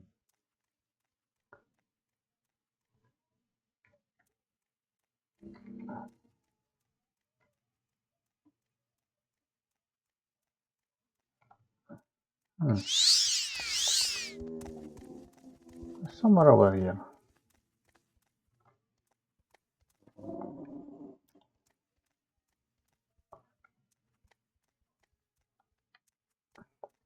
Why is there a Dunmer woman just standing outside? Please, can you help me? My husband Drell and I were traveling through here and were attacked by a pack of wild Nyx hounds. There were at least 3 of them. They seemed to come out of nowhere. My husband Drell in Darren tried to fight them off, but there were too many of them, and they was forced to flee. I tried to play dead in the hopes of the hounds would find no sport in me. I just hope I can find Drell before the hounds come back. But Fakir can try to find your husband. Fakir is very good at finding things and people. You're willing to do that? Thank you so much. I'm sure he didn't go too far, because hounds seem to have hurt him. If I remember correctly, he ran off to west, but in all the confusion, I can't be sure. Alright. Let's see if we can find some Nyx hounds. We'll try to find some Nyx hounds. There is one.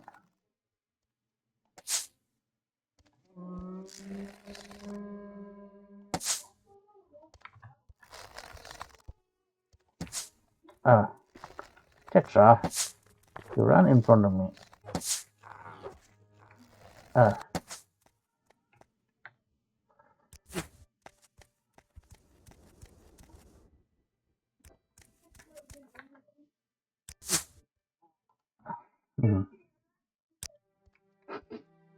Sniff, sniff.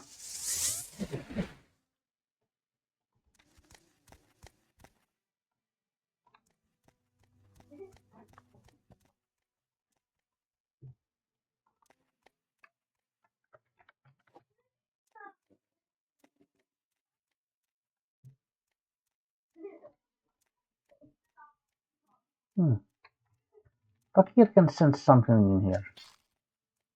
Oh. Oh, that was easy. Greetings. And You spoken to Falano? And she's alive. Let's get back to her quickly. Yes, Fakir will lead you back to your wife. No problem.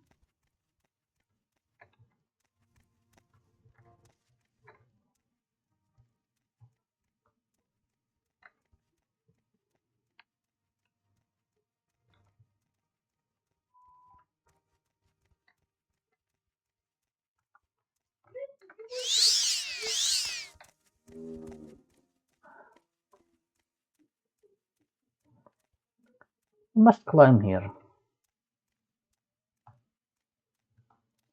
There she is.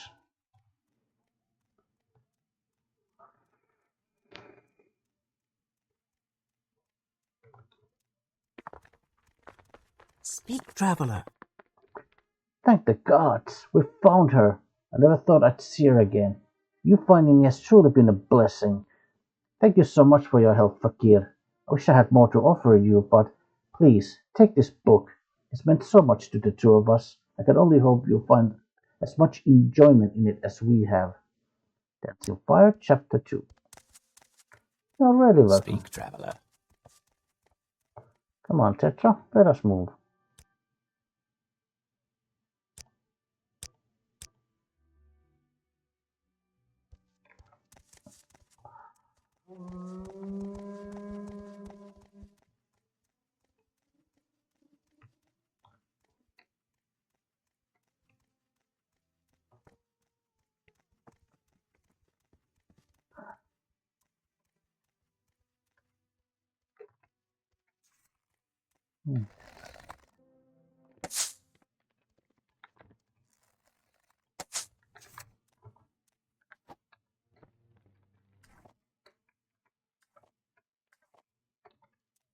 Hold it.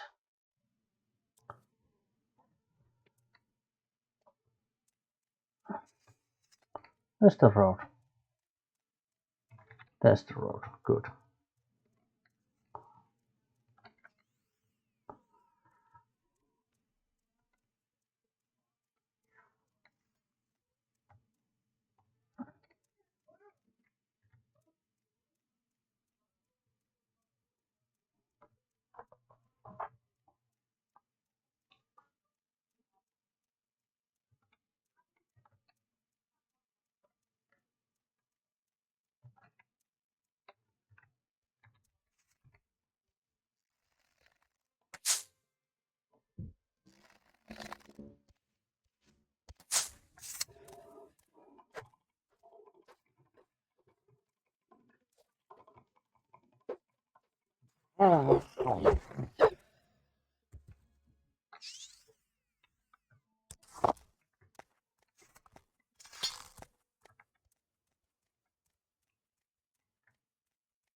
No, okay.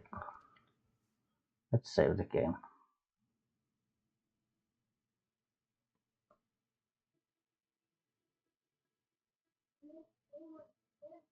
Is the game gonna crash or is it just lagging?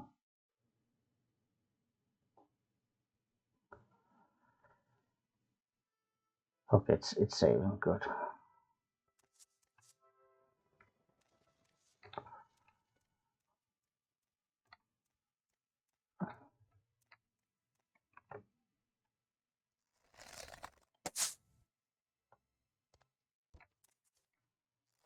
Fell down.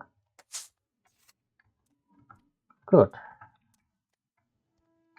That's a cliff racer for you.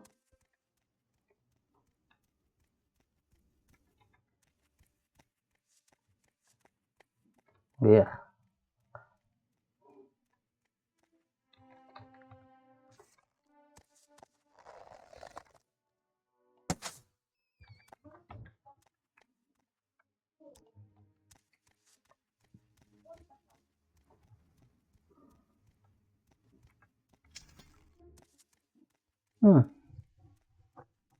Perhaps we'll just head back to counter.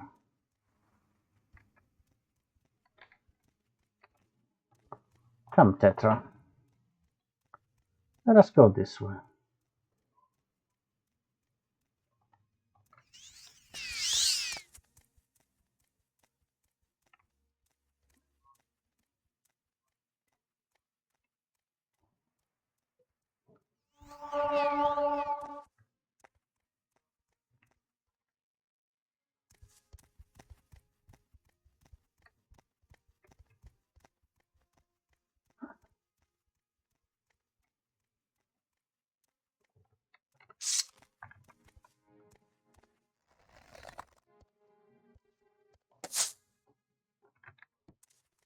Very good.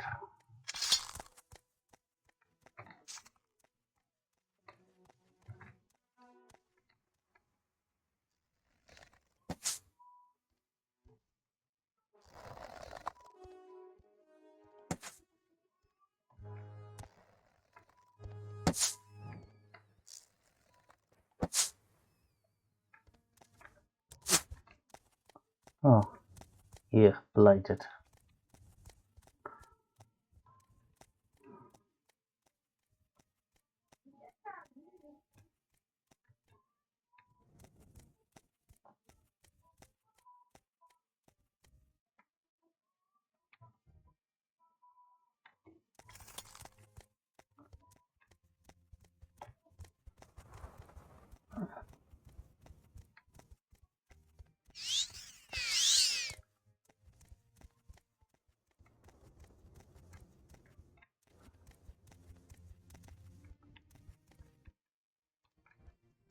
This is Nisis, Caldera and Balmor.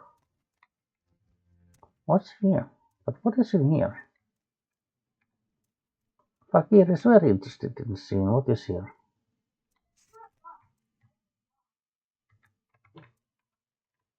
Oh.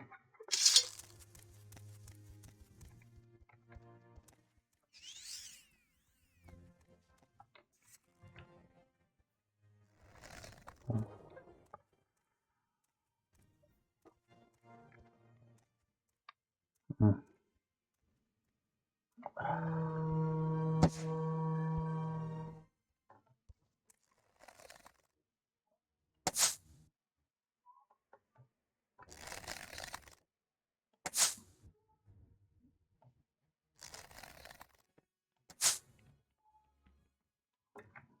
Okay, good. Fakir brought down.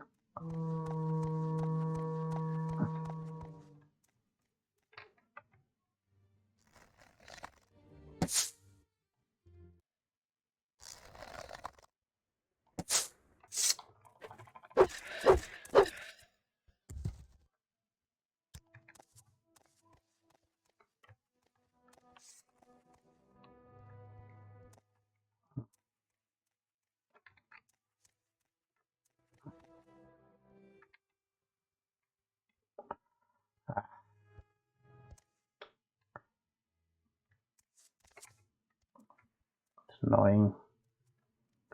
Nick sound went.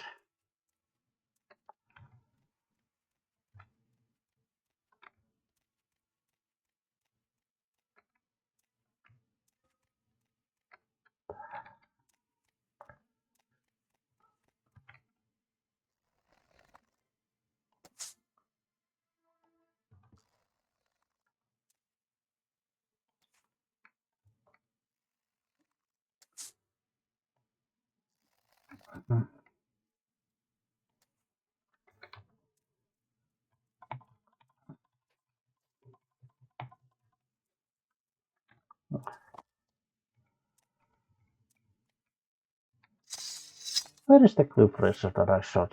Oh.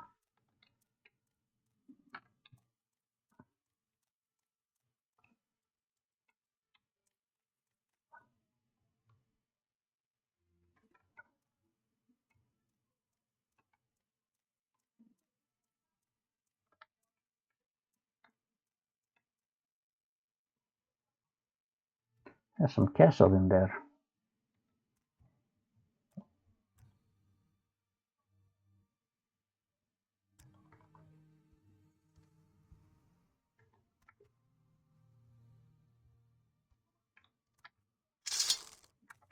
Perhaps Fakir will investigate this castle. It seems to be an imperial place, judging by the dragon flags.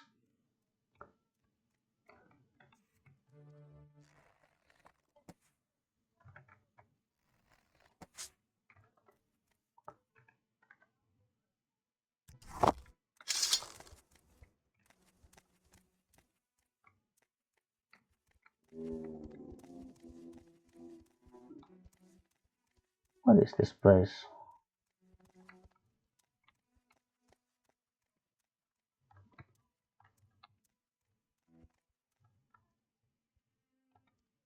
That is all rude over there.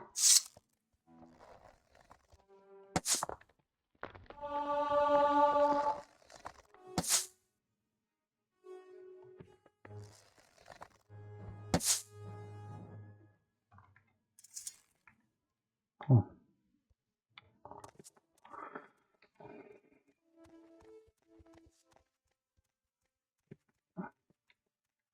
There's a soldier in here.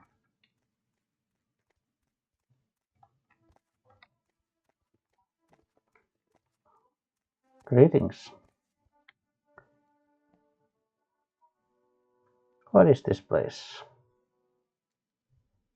What's this about? Any time now. Oh, this is... So this is called Buckmoth Legion Fort. Yes? Alright. Well, it's good to know.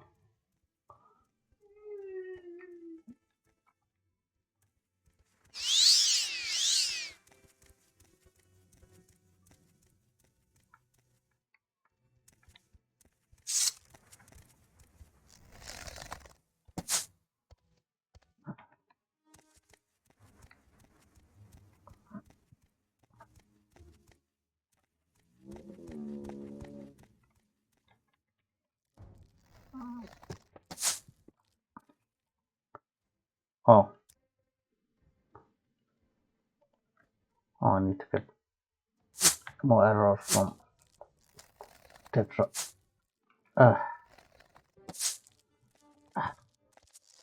Damn it. Okay, good.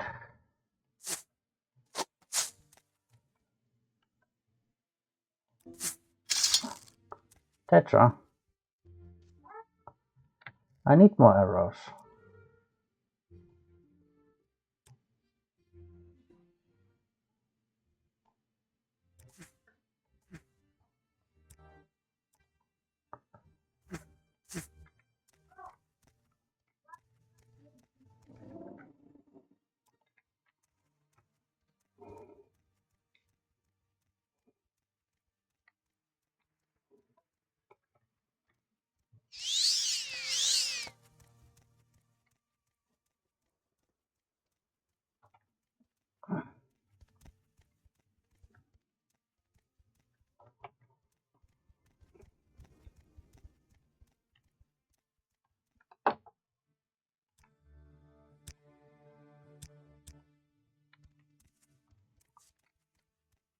Yes, come on, Tetra.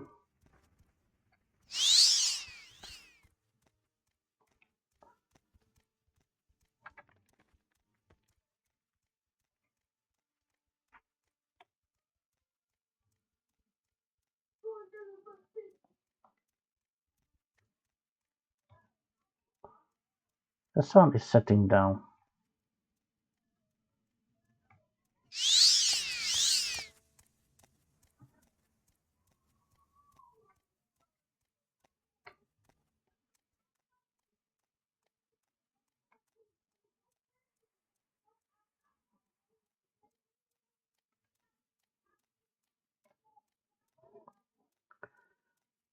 Yes, Fakir remembers these roads.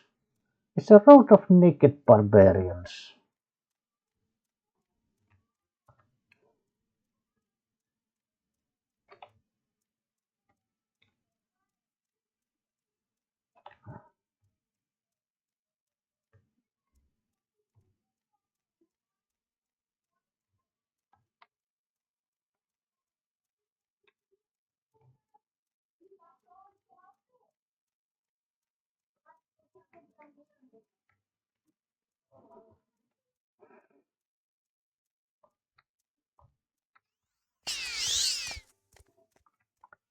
Ah, it's getting late. Perhaps we should head to Calder. What do you think, Tetra?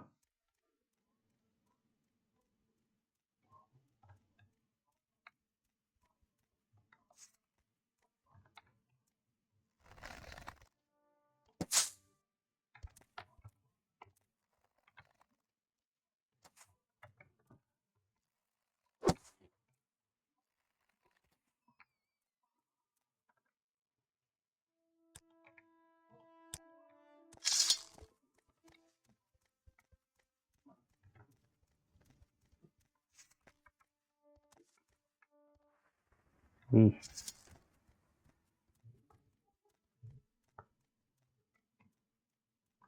Fakir will not touch that blighted rat.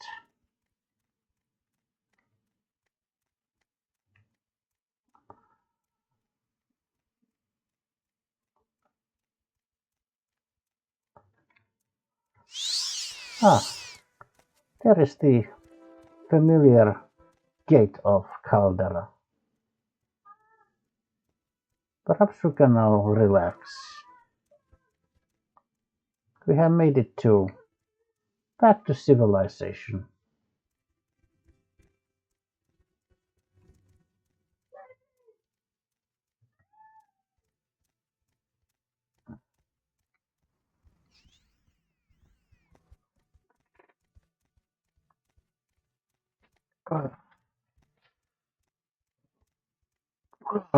Oh.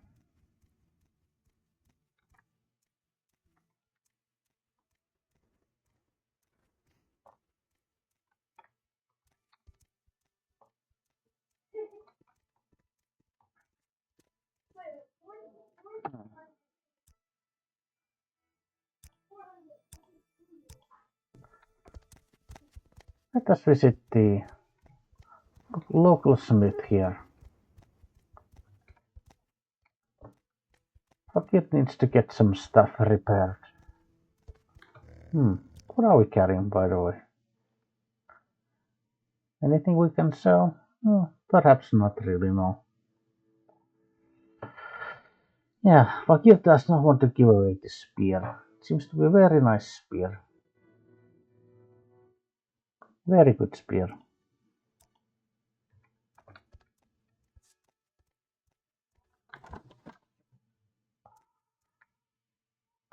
Greetings. Welcome to Caldera, Fakir, or Imperial Town through and through, obviously. So, can I help you?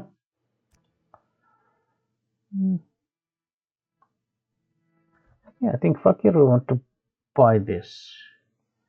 Yes, Fakir is interested in doing a little bartering with you. In exchange for this niche letter.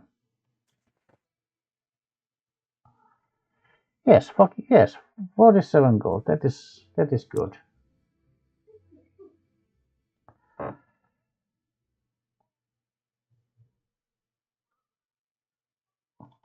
Or perhaps 42 gold.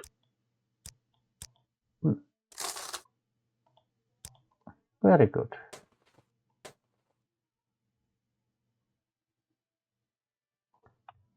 What say you? And then repairing Fakir's bow.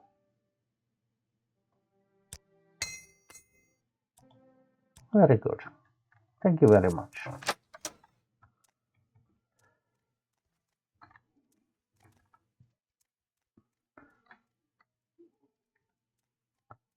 Perhaps we'll spend the night with our friend Suran Elerian.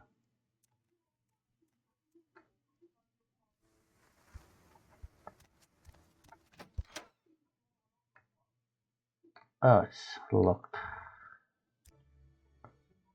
You know?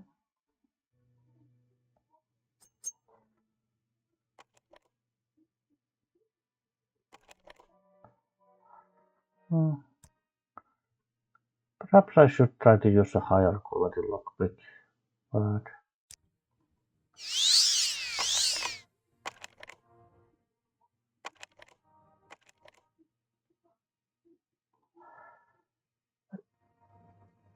save this for lower level locks. Let's start the journeyman level lock.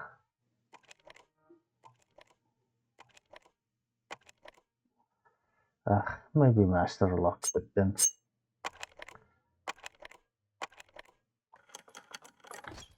Oh, that was very difficult.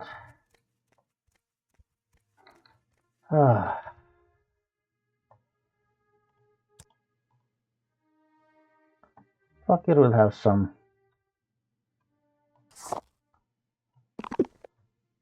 Perhaps just some hound meat. Oh no, yeah, hound meat sandwich. Oh, Fakir will want to sleep a long time.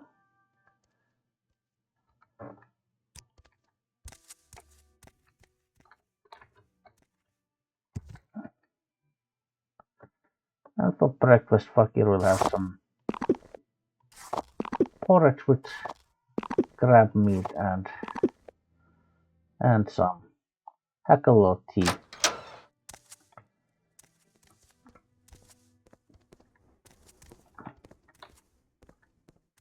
Hurry this up, will you?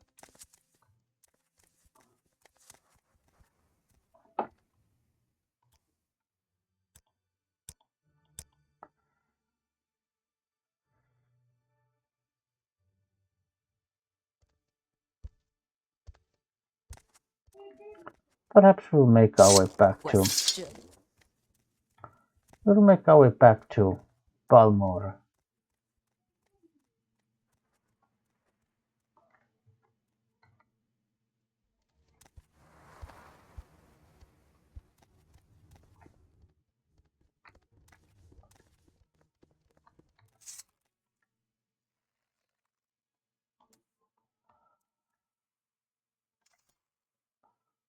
Oh, that was good.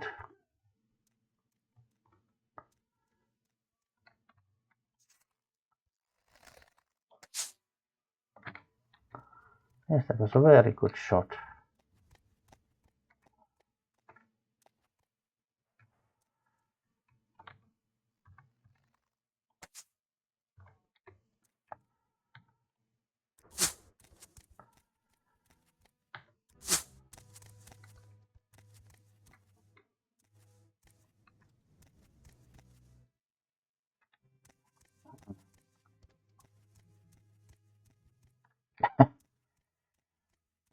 That's a very strange behavior.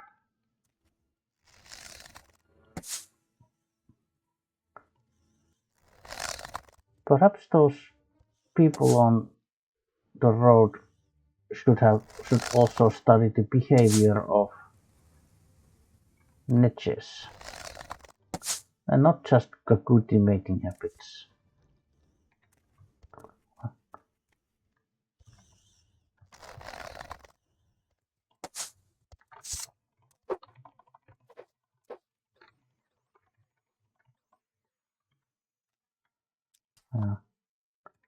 Very close.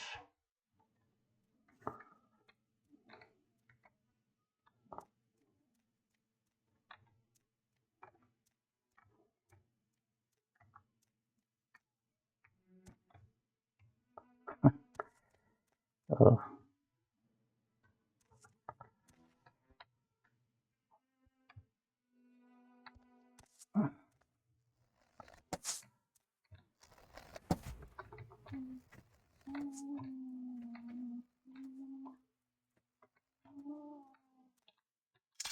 Oh,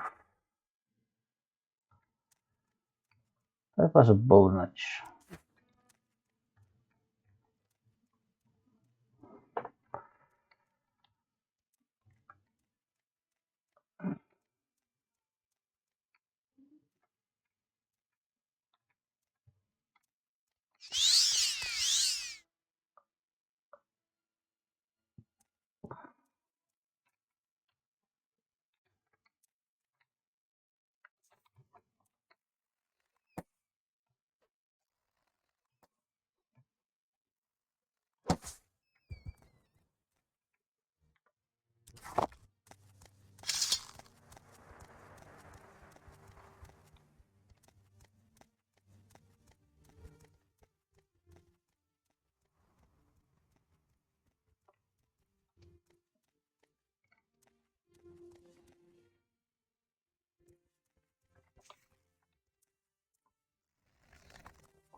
Oh, there's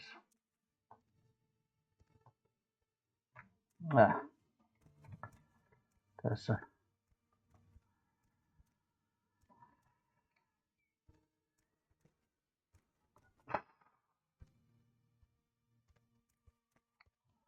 all right. Well,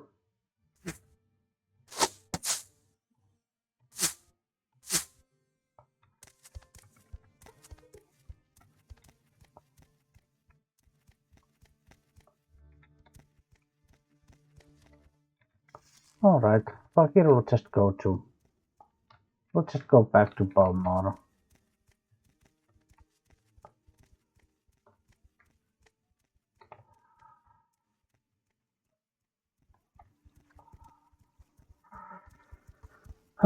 Perhaps it's time to go and talk with Caius Casares.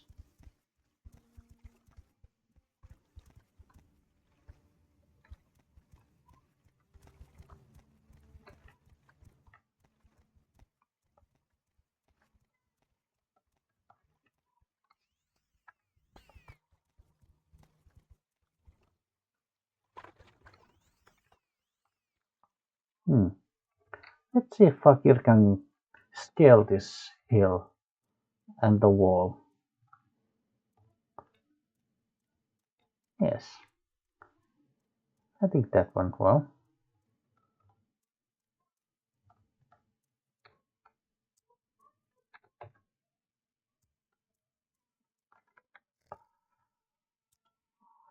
Oh, stay here.